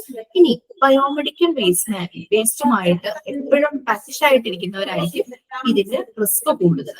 Doctors and nurses, patients, hospital supporting staff, ഇത് വേസ്റ്റ് കളക്ഷൻ ചെയ്യുന്ന സപ്പോർട്ട് സ്റ്റാഫ്, പിന്നെ ഡിസ്പോസ് ചെയ്യുന്ന സ്റ്റാഫ്, പിന്നെ general public and the environment. ഇതിന്റെ റിസ്ക് അനുഭവിക്കുന്നവര് ആണ് നമ്മൾ ഈ പറഞ്ഞ ലിസ്റ്റിലുള്ളതല്ല. അപ്പൊ നോക്കുമ്പോ എല്ലാരും തന്നെ റിസ്കിലാണ് ഈ വേസ്റ്റ് കൊണ്ട്, അല്ലേ? പിന്നെ ഇതിന്റെ സോഴ്സസ്, ബയോമെഡിക്കൽ വേസ്റ്റിന്റെ സോഴ്സസ് എന്ന് പറയുന്നത് രണ്ട് സോഴ്സസ് ആയിട്ട് ഡിവൈഡ് ചെയ്തിട്ടുണ്ട്, പ്രൈമറി, സെക്കൻഡറി. ഈ ബയോമെഡിക്കൽ വേസ്റ്റ് എവിടെ നിന്നെല്ലാമാണ് വരുന്നതെന്ന് പറയുന്നത്, അതാണ് ചോദിച്ചിരിക്കുന്നത്. പ്രൈമറി സോഴ്സും ഉണ്ട്, സെക്കൻഡറി സോഴ്സും ഉണ്ട്. പ്രൈമറി സോഴ്സ് എന്ന് പറഞ്ഞു കഴിഞ്ഞാൽ hospitals, medical college, nursing center, dialysis center, maternity homes, blood bank, research lab, immunization centers, autopsy centers. ഇവിടെ നിന്നെല്ലാം ബയോമെഡിക്കൽ വേസ്റ്റ് ജനറേറ്റീവ് ആണ്. ഇവിടെ നിന്നെല്ലാം ഉണ്ടാവും. ഒരു മണിക്കൂറിൽ തന്നെ ധാരാളം ഉണ്ടാവും. ഒരു ദിവസം എന്തോരം ഉണ്ടാവും, അങ്ങനെ ഒരാഴ്ച നോക്കുമ്പോൾ, ഒരു മന്ത് നോക്കുമ്പോൾ, ഇത് പ്രോപ്പർ ആയിട്ട് ഡിസ്പോസ് ചെയ്തില്ലെങ്കിൽ ആ വേസ്റ്റ് വല്ലാതെ കുന്നുകൂടും, അല്ലെ? പ്രൈമറി സോഴ്സസ് അതൊക്കെയായിരുന്നു. ഇനി secondary sources on the other hand, households, വീടുകളിൽ ഉണ്ടാകാം, ഇൻഡസ്ട്രീസിൽ ഉണ്ടാകാം, എഡ്യൂക്കേഷൻ ഇൻസ്റ്റിറ്റ്യൂഷൻസിലും ഉണ്ടായിരിക്കാം. ബയോളജിക്കൽ വേസ്റ്റ് എന്ന് പറയുന്നത് ഈ സെക്കൻഡറി സോഴ്സ് ആണ്. സെക്കൻഡറി സോഴ്സസിൽ ഉണ്ടാകുന്ന ക്വാണ്ടിറ്റി എന്ന് പറഞ്ഞു കഴിഞ്ഞാൽ വളരെ കുറവായിരിക്കും. അത് പലപ്പോഴും ബയോഡിഗ്രേഡബിൾ ആകാറുണ്ട്. വലിയ കാര്യമായിട്ട് സെക്കൻഡറി സോഴ്സ് വരില്ല. പക്ഷെ പ്രൈമറി സോഴ്സിലാണ് ഏറ്റവും കൂടുതൽ ബയോമെഡിക്കൽ വേസ്റ്റ് ഉണ്ടാകുന്നത്. നെക്സ്റ്റ് ഇതിനെ ക്ലാസിഫൈ ചെയ്തിട്ടുണ്ട്. നമ്മൾ ആദ്യം പറഞ്ഞത് അതിന്റെ ഇൻട്രൊഡക്ഷൻ ആയിരുന്നു, എങ്ങനെ ഈ വേസ്റ്റ് ഫോം ചെയ്യുന്നു, അതെങ്ങനെ മാനേജ് ചെയ്യണം. അതിന്റെ മാനേജ് ചെയ്യുന്ന സെക്ഷനാണ് BMW, ബയോമെഡിക്കൽ വേസ്റ്റ് മാനേജ്മെന്റ്. അവരുടെ ഒബ്ജക്റ്റീവ്സ്, ലക്ഷ്യങ്ങൾ പറഞ്ഞു. പിന്നെ വേസ്റ്റ് ഉണ്ടാകുന്ന മെയിൻ സോഴ്സസ് പറഞ്ഞു, പ്രൈമറി സോഴ്സും സെക്കൻഡറി സോഴ്സസും പറഞ്ഞു. ഇനി ബയോമെഡിക്കൽ വേസ്റ്റിനെ ക്ലാസിഫൈ ചെയ്തിട്ടുണ്ട്. 8 കാറ്റഗറീസ് ആയിട്ട് ഈ മെഡിക്കൽ വേസ്റ്റിനെ ക്ലാസിഫൈ ചെയ്തിട്ടുണ്ട്. WHO പറയുന്നതിനനുസരിച്ച് ഈ മെഡിക്കൽ വേസ്റ്റിനെ ക്ലാസിഫൈ ചെയ്തിട്ടുണ്ട് 8 കാറ്റഗറീസ് ആയിട്ട്. ഫസ്റ്റ് വണ്ണാണ് ജനറൽ വേസ്റ്റ്. പിന്നെ പാത്തോളജിക്കൽ വേസ്റ്റ് ഉണ്ട്, ലാബിൽ നിന്നൊക്കെ പുറത്തേക്ക് വരുന്നത്. പിന്നെ റേഡിയോ ആക്റ്റീവ് ആയിട്ടുള്ള വേസ്റ്റ് ഉണ്ട്, കെമിക്കൽ വേസ്റ്റ് വരാം, infectious to potentially infectious waste, അതായത് ഇത് പകരുന്നത്, കൂടുതൽ പകരുന്നത്, ആ രീതിയിലുള്ള വേസ്റ്റ് വരാം. ഷാർപ്പ്, എന്തെങ്കിലും പ്രൊസീജിയറിന് വേണ്ടി യൂസ് ചെയ്ത എന്തെങ്കിലും ഷാർപ്പ് ഓബ്ജക്ട്സ്, കത്തി പോലത്തെ അങ്ങനെയുള്ള sharp objects. Pharmaceuticals, medicines, okay. Pressurised container waste, ഇതെന്ന് പറഞ്ഞു കഴിഞ്ഞാല് ഫുള്ളോ അല്ലെങ്കിൽ എംപ്റ്റി കണ്ടെയ്നേഴ്സ് ആകാം. പ്രഷറൈസ്ഡ് ലിക്വിഡ്സ്, ഈ വേസ്റ്റ് കൊണ്ടുപോകാൻ നമ്മൾ പല രീതിയിലുള്ള കണ്ടെയ്നേഴ്സ് യൂസ് ചെയ്യും. പ്രഷറൈസ്ഡ് ലിക്വിഡ്സ് ഉണ്ടാകാം, ഗ്യാസ് ഉണ്ടാകാം, പൗഡേർഡ് മെറ്റീരിയൽസ് ഉണ്ടാകാം. അപ്പൊ ഈ കണ്ടെയ്നേഴ്സ് എല്ലാം ബയോമെഡിക്കൽ വേസ്റ്റ് തന്നെയാണ്. ശരിക്കും അതൊക്കെ ഇൻഫെക്ഷ്യസ് ആകാനുള്ള ചാൻസ് ഉണ്ട്. പിന്നെ ഗ്യാസിൽ ചിലപ്പോൾ സോളിഡ് ലിക്വിഡ് പാർട്ടിക്കിൾസ് ഉണ്ടാകാം. അതാണ് ഈ എറോസോൾ ക്യാൻസ് എന്ന് പറഞ്ഞു കഴിഞ്ഞാല് സോളിഡ് ലിക്വിഡ് പാർട്ടിക്കിൾസ് ഉള്ളത്. ഗ്യാസിലുള്ള സോളിഡ് ലിക്വിഡ് പാർട്ടിക്കിൾസ് ആണ് എറോസോൾ ക്യാനിനകത്ത് ഉള്ളത്.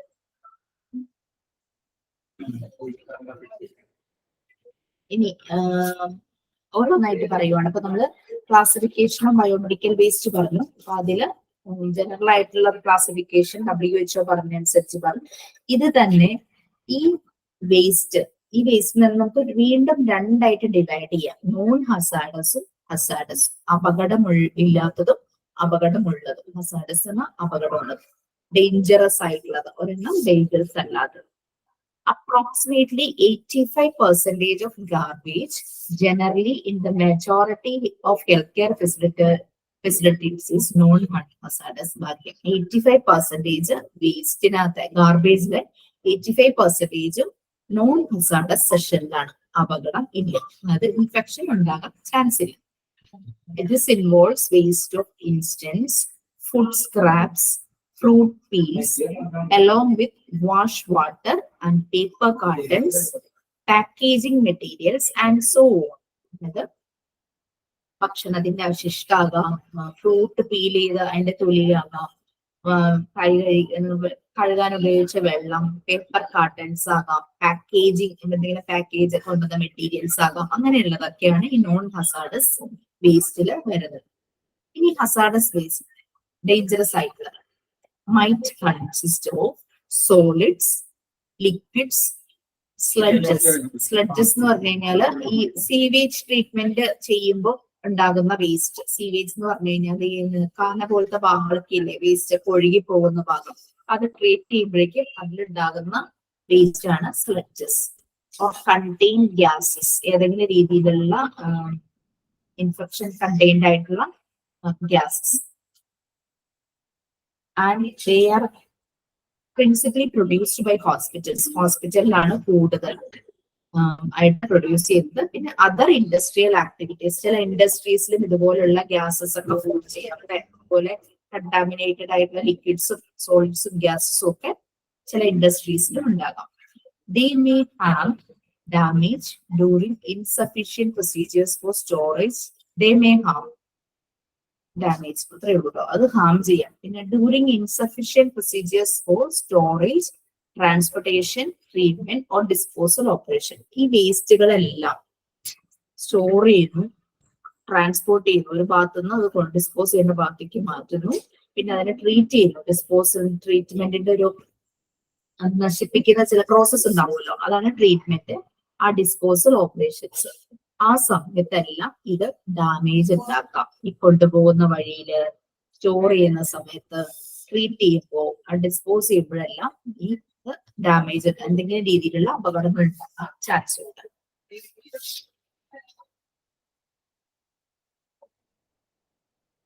പറഞ്ഞ കാര്യം തന്നെ ഒന്നുകൂടെ ഒരു ഫ്ലോ ചാർട്ട് പോലെ കൊടുത്തിരിക്കുവാണ്. ബയോമെഡിക്കൽ വേസ്റ്റ് രണ്ടായിട്ട് ഡിവൈഡ് ചെയ്തിരിക്കുന്നു, ഹസാർഡസും നോൺ ഹസാർഡസും. അപകടമുള്ളതും അപകടമില്ലാത്തതും. അപകടമില്ലാത്തത് കുഴപ്പമില്ല. ഹസാർഡസ് തന്നെ ഇൻഫെക്ഷ്യസ്, പകരുന്നതുണ്ട്. Non sharp, plastic disposable, liquid waste, ഇതിനൊക്കെ ഇൻഫെക്ഷൻസ് ഉണ്ടാകാനുണ്ട്. ഷാർപ്പ് അല്ലാത്ത എക്യുപ്മെന്റ്സ് വരാം, പ്ലാസ്റ്റിക് ഡിസ്പോസിബിൾ വരാം, ലിക്വിഡ് വേസ്റ്റ് വരാം. അതർ ഹസാർഡസ് വേസ്റ്റ് ബാക്കിയുള്ളത് ഈ ഒരു ഇതിനകത്ത് വരുന്ന അല്ലാത്തത് radioactive waste, discarded glass, ഉപേക്ഷിക്കപ്പെട്ട ഗ്ലാസോ ഗ്ലാസ് പീസസോ, പ്രഷറൈസ്ഡ് കണ്ടെയ്നർ. പ്രഷറൈസ്ഡ് കണ്ടെയ്നർ എന്ന് പറഞ്ഞാൽ ഗ്യാസോ അങ്ങനെ എന്തെങ്കിലുമൊക്കെ ഫില്ല് ചെയ്ത് കൊണ്ടുപോകുന്നത്. കുറച്ചു മുമ്പ് പറഞ്ഞില്ലായിരുന്നു.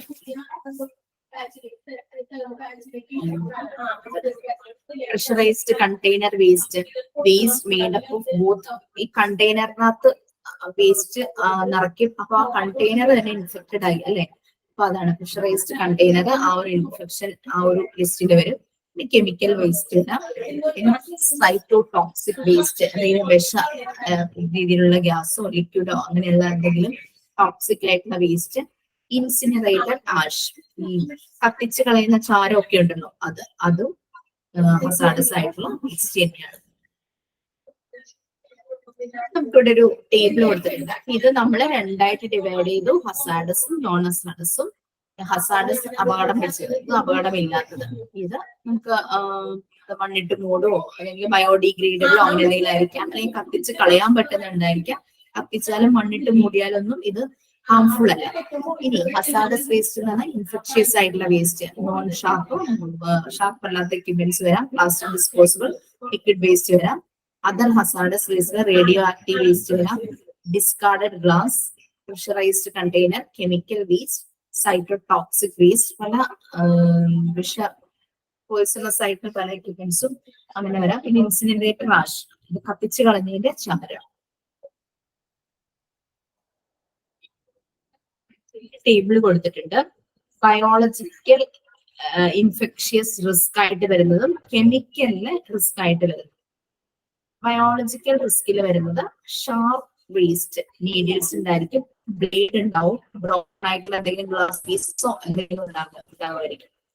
അതാണ് ഷാർപ്പ് വേസ്റ്റിൽ വരുന്നത്.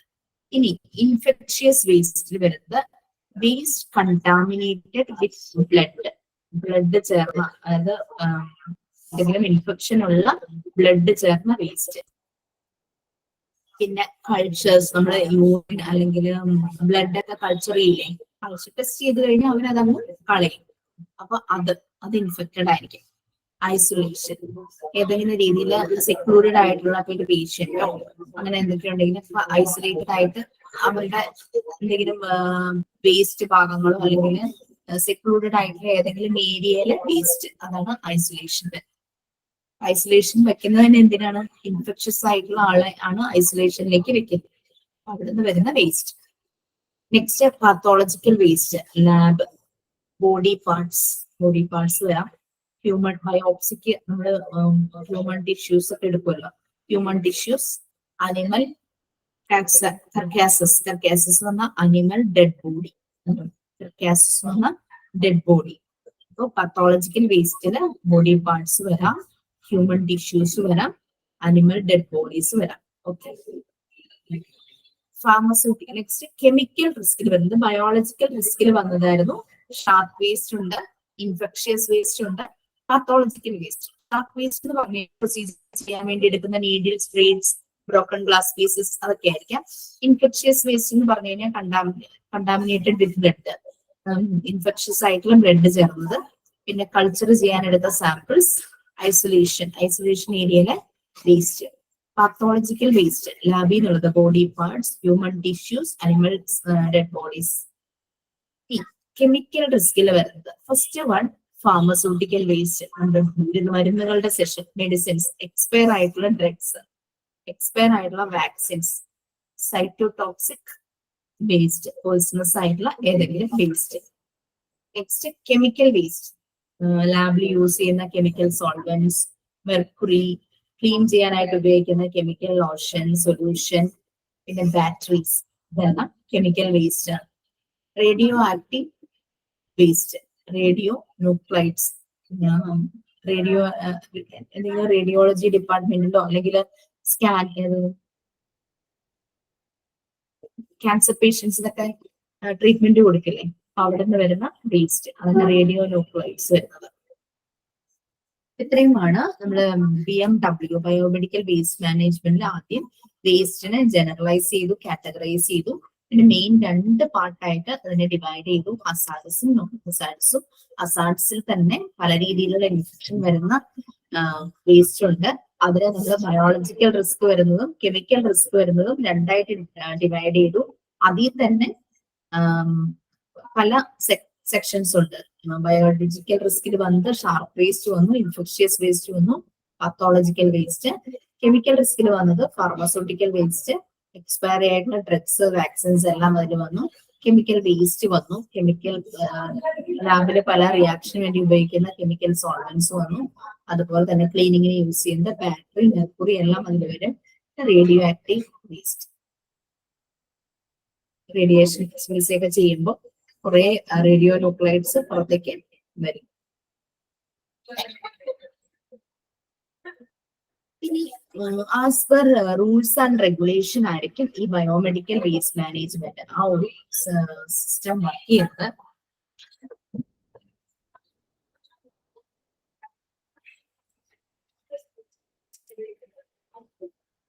Ministry of environment and forest, MOEF, കാരണം പ്ലാന്റ് ലൈഫും അനിമൽ ലൈഫും രണ്ടും ഇമ്പോർട്ടന്റ് ആണ്.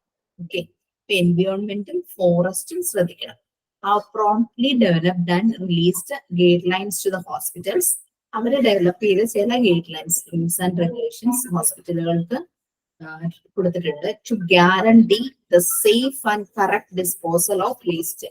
ഹോസ്പിറ്റൽ ഷുഡ് ബി ഗ്യാരണ്ടി ചെയ്യണം, കറക്റ്റ് സേഫ് ആയിരിക്കണം, അതുപോലെ തന്നെ correct disposal of waste. Biomedical waste manage, എന്തുകൊണ്ടാണ് എൻവയോൺമെന്റ് ആൻഡ് ഫോറസ്റ്റ് MOEF ഇടപെടുന്നത്? കാരണം ഇത് ഫ്ലോറ ആൻഡ് ഫോണ രണ്ടിനെയും ബാധിക്കുന്ന, അനിമൽ ലൈഫിനെയും അതുപോലെ തന്നെ പ്ലാന്റ് ലൈഫിനെയും ബാധിക്കുന്ന കാര്യങ്ങളായതുകൊണ്ടാണ് ഈ ministry of environment and forest ഈ കാര്യത്തിൽ ഇടപെടുന്നത്.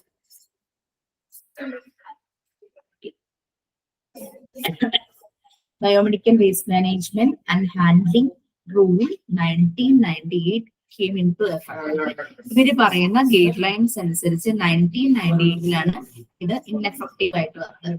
It offers uniform recommendations and code of practice for biomedical waste management. അവർ ചില റെക്കമെൻഡേഷൻസ് ഒക്കെ മുന്നോട്ട് വെച്ചു.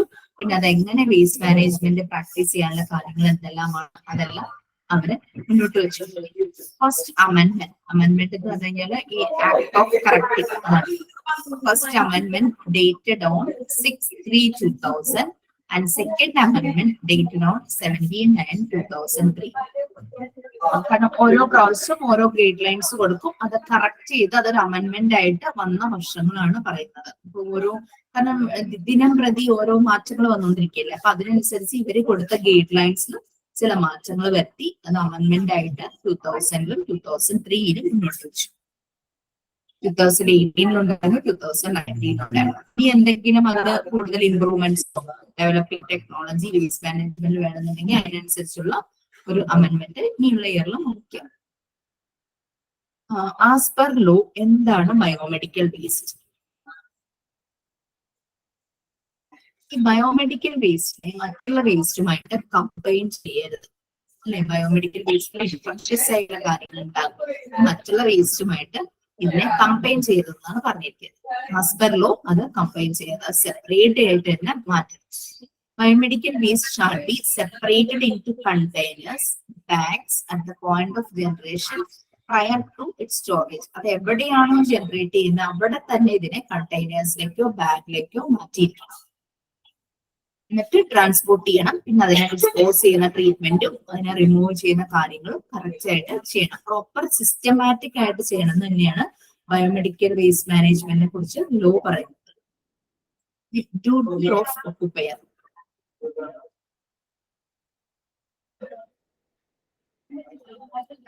It shall be the duty of each occupant of a facility producing biomedical waste, which comprises a hospital, nursing home, clinic, dispensary, veterinary institution, animal house, pathological laboratory, blood bank, by no matter what name called, to take all steps to make sure that such waste is handled without any negative impact to human health and the environment. അപ്പൊ ഇത് കൈകാര്യം ചെയ്യുന്ന ആളുടെ ഡ്യൂട്ടിയാണ് പറഞ്ഞത്. Biomedical duty of occupier. ആ ഒരു സമയത്ത് ആ ഒരു സെക്ടറിൽ ഡ്യൂട്ടിയുള്ള ആള് ചെയ്യേണ്ട കാര്യങ്ങൾ. ഹോസ്പിറ്റലിൽ നിന്നോ നഴ്സിംഗ് ഹോമിൽ നിന്നോ clinic, dispensary, veterinary institution, animal house, lab, pathological lab, blood bank, അത് എവിടെ നിന്നാണോ ഈ വേസ്റ്റ് കിട്ടുന്നത് ആ വേസ്റ്റിനെ കറക്റ്റ് സ്റ്റെപ്സിൽ തന്നെ മാനേജ് ചെയ്യണം. അത് നല്ല രീതിയിൽ തന്നെ ഹാൻഡിൽ ചെയ്യണം.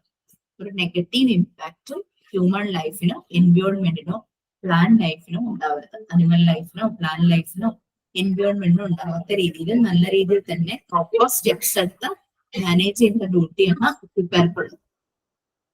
ഇനി ബയോമെഡിക്കൽ വേസ്റ്റ് മാനേജ്മെന്റിന്റെ പ്രോസസ് എങ്ങനെയാണ് ഈ ബയോമെഡിക്കൽ വേസ്റ്റ് മാനേജ്മെന്റ്? അത് പ്രോസസ് ഇങ്ങനത്തെ പ്രൊസീജിയേഴ്സ് എല്ലാം അതിനകത്ത് വരണം.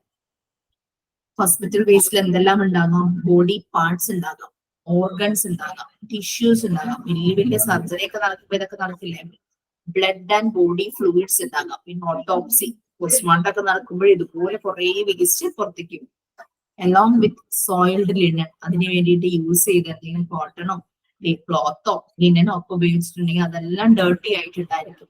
Cotton bandage and plaster cast from infected and polluted areas. Infected and polluted areas എന്നൊക്കെ ആയിരിക്കും ഇതെല്ലാം വരുന്നത്. Body parts, organs, tissues, blood and body fluids, soiled linen, soiled എന്ന് പറഞ്ഞാൽ dirty linen, cotton bandage and plaster cast. ഈ plaster ഒക്കെ ഇട്ട ആ ഒരു പാർട്ടൊക്കെ ഇല്ലേ, അത് ഫ്രം അത് ഇൻഫെക്റ്റഡ് പൊള്യൂട്ടഡ് ഏരിയ എന്നായിരിക്കും വരുന്നത്. It should be properly gathered. നല്ല രീതിയിൽ തന്നെ കളക്ട് ചെയ്യണം, സെപ്പറേറ്റ് ചെയ്യണം. ഇതിനെ തന്നെ വീണ്ടും സെപ്പറേറ്റ് ചെയ്യണം, എന്നിട്ട് സ്റ്റോർ ചെയ്യണം. നമ്മൾ പറഞ്ഞു ഇത് എന്താ പറയാ, യൂസ് ചെയ്യുന്ന കണ്ടെയ്നർ ചോർന്ന് പോകുന്ന ടൈപ്പ് ഒന്നും ആയിരിക്കരുത്. നല്ല കറക്റ്റ് ആയിട്ടുള്ള കണ്ടെയ്നേഴ്സ് തന്നെ യൂസ് ചെയ്യണം. അത് ആ സ്ഥലത്ത് നിന്ന് വേറെ സ്ഥലത്തേക്ക് മൂവ് ചെയ്യണം. അപ്പം അതിൽ നിന്ന് എന്താ പറയാ സ്പില്ലേജ് പുറത്തേക്ക് തെറിച്ചു പോവൊന്നും ചെയ്യരുത്, മൂവ് ചെയ്യണം. Handle and disposed of in safe approach. ഇത് കണ്ട് ചെയ്യുന്ന ആള് സേഫ് ആയിട്ട് തന്നെ അത് ചെയ്യണം. To avoid nosocomial or hospital development illness.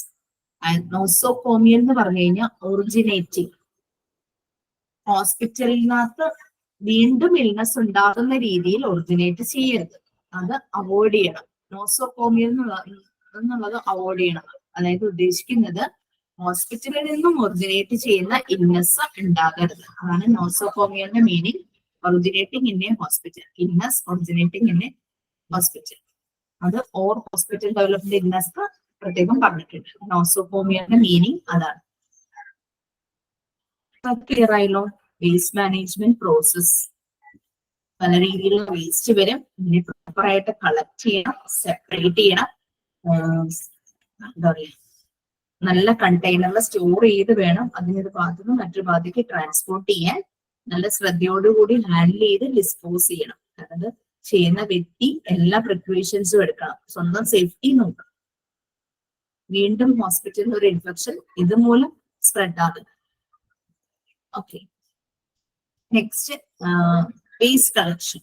First waste collection വരുന്നത്. Waste collection is a step in the procedure of waste management. Waste management procedure ആണ് waste collection. Is moving of solid waste to the point of treatment or landfill from the point of usage and disposal. Solid waste ട്രീറ്റ്മെന്റിന് ചിലപ്പോൾ അതൊരു മണ്ണ് കൂന കൂടി ഇട്ടിരിക്കുന്ന പാത്രം ലാൻഡ്ഫില്ലായിരിക്കും കൊണ്ടുപോകുന്നത് ഇതിനെ dispose ചെയ്യാൻ വേണ്ടിയിട്ട്. അപ്പൊ അതിനനുസരിച്ച് വേസ്റ്റ് കളക്ട് ചെയ്ത് എങ്ങനെയാണോ അത് ഡിസ്പോസ് ചെയ്യാൻ പോകുന്നത് ആ രീതിയിൽ വേസ്റ്റ് കളക്ട് ചെയ്ത് അതിനെ ഡിസ്പോസ് ചെയ്യാൻ എളുപ്പമുള്ള രീതിയിൽ തന്നെ വേസ്റ്റ് കളക്ട് ചെയ്ത്. സെഗ്രിഗേഷൻ. സെഗ്രിഗേഷൻ എന്ന് പറഞ്ഞാൽ സെപ്പറേറ്റ് ചെയ്യുക. Segregation makes it simple to stop the spread of illness, make it simple to choose from the disposal choice, and can lessen the burden on the waste treatment system and protect against injuries. Segregation ആണ് separate ചെയ്യുക, ഓരോ വേസ്റ്റിനെയും separate ചെയ്തെടുക്കുക. Illness spread ചെയ്യാതെ നോക്കണം. Disposal ഓരോന്നും ഓരോ രീതിയിലായിരിക്കും dispose ചെയ്യേണ്ടത്. അപ്പൊ അത് എളുപ്പമാക്കാൻ വേണ്ടിയിട്ടാണ് നമ്മൾ സെഗ്രിഗേഷൻ എന്നുള്ള പ്രോസസ് ചെയ്യുന്നത്. ഓക്കെ, അപ്പം ചിലപ്പോ ഫ്ലൂയിഡ്സ് ഡിസ്പോസ് ചെയ്യുന്ന രീതിയിലായിരിക്കില്ല ബോഡി ടിഷ്യൂ ഡിസ്പോസ് ചെയ്യുന്നത്. അപ്പൊ ഓരോന്നും സെപ്പറേറ്റ് ആയിട്ട് കളക്ട് ചെയ്തിട്ട് വേണം ഡിസ്പോസലിന് കൊണ്ടുപോകാനായിട്ട്. ടേബിളായിട്ട് കൊടുത്തിട്ടുണ്ട്. നമുക്ക് ഓരോ വേസ്റ്റിനെയും കാറ്റഗറൈസ് ചെയ്തിട്ടുണ്ട്. അത് ഏത് ടൈപ്പ് വേസ്റ്റ് ആണ്, ഏത് കളറിലും ടൈപ്പിലും ഉള്ള കണ്ടെയ്നേഴ്സ് യൂസ് ചെയ്യണം, ട്രീറ്റ്മെന്റും ഡിസ്പോസൽ മെത്തേഡും എന്താണെന്നുള്ളതാണ് നമുക്ക് ആ ടേബിളും കൂടെ നോക്കിയിട്ട്. ഫസ്റ്റ് വേസ്റ്റ് കാറ്റഗറി പറഞ്ഞിരിക്കുന്നത് കാറ്റഗറി നമ്പർ 1. ഫസ്റ്റ് വേസ്റ്റ് കാറ്റഗറിയാണ് കാറ്റഗറി നമ്പർ 1. അതിലെ type of waste human anatomical waste.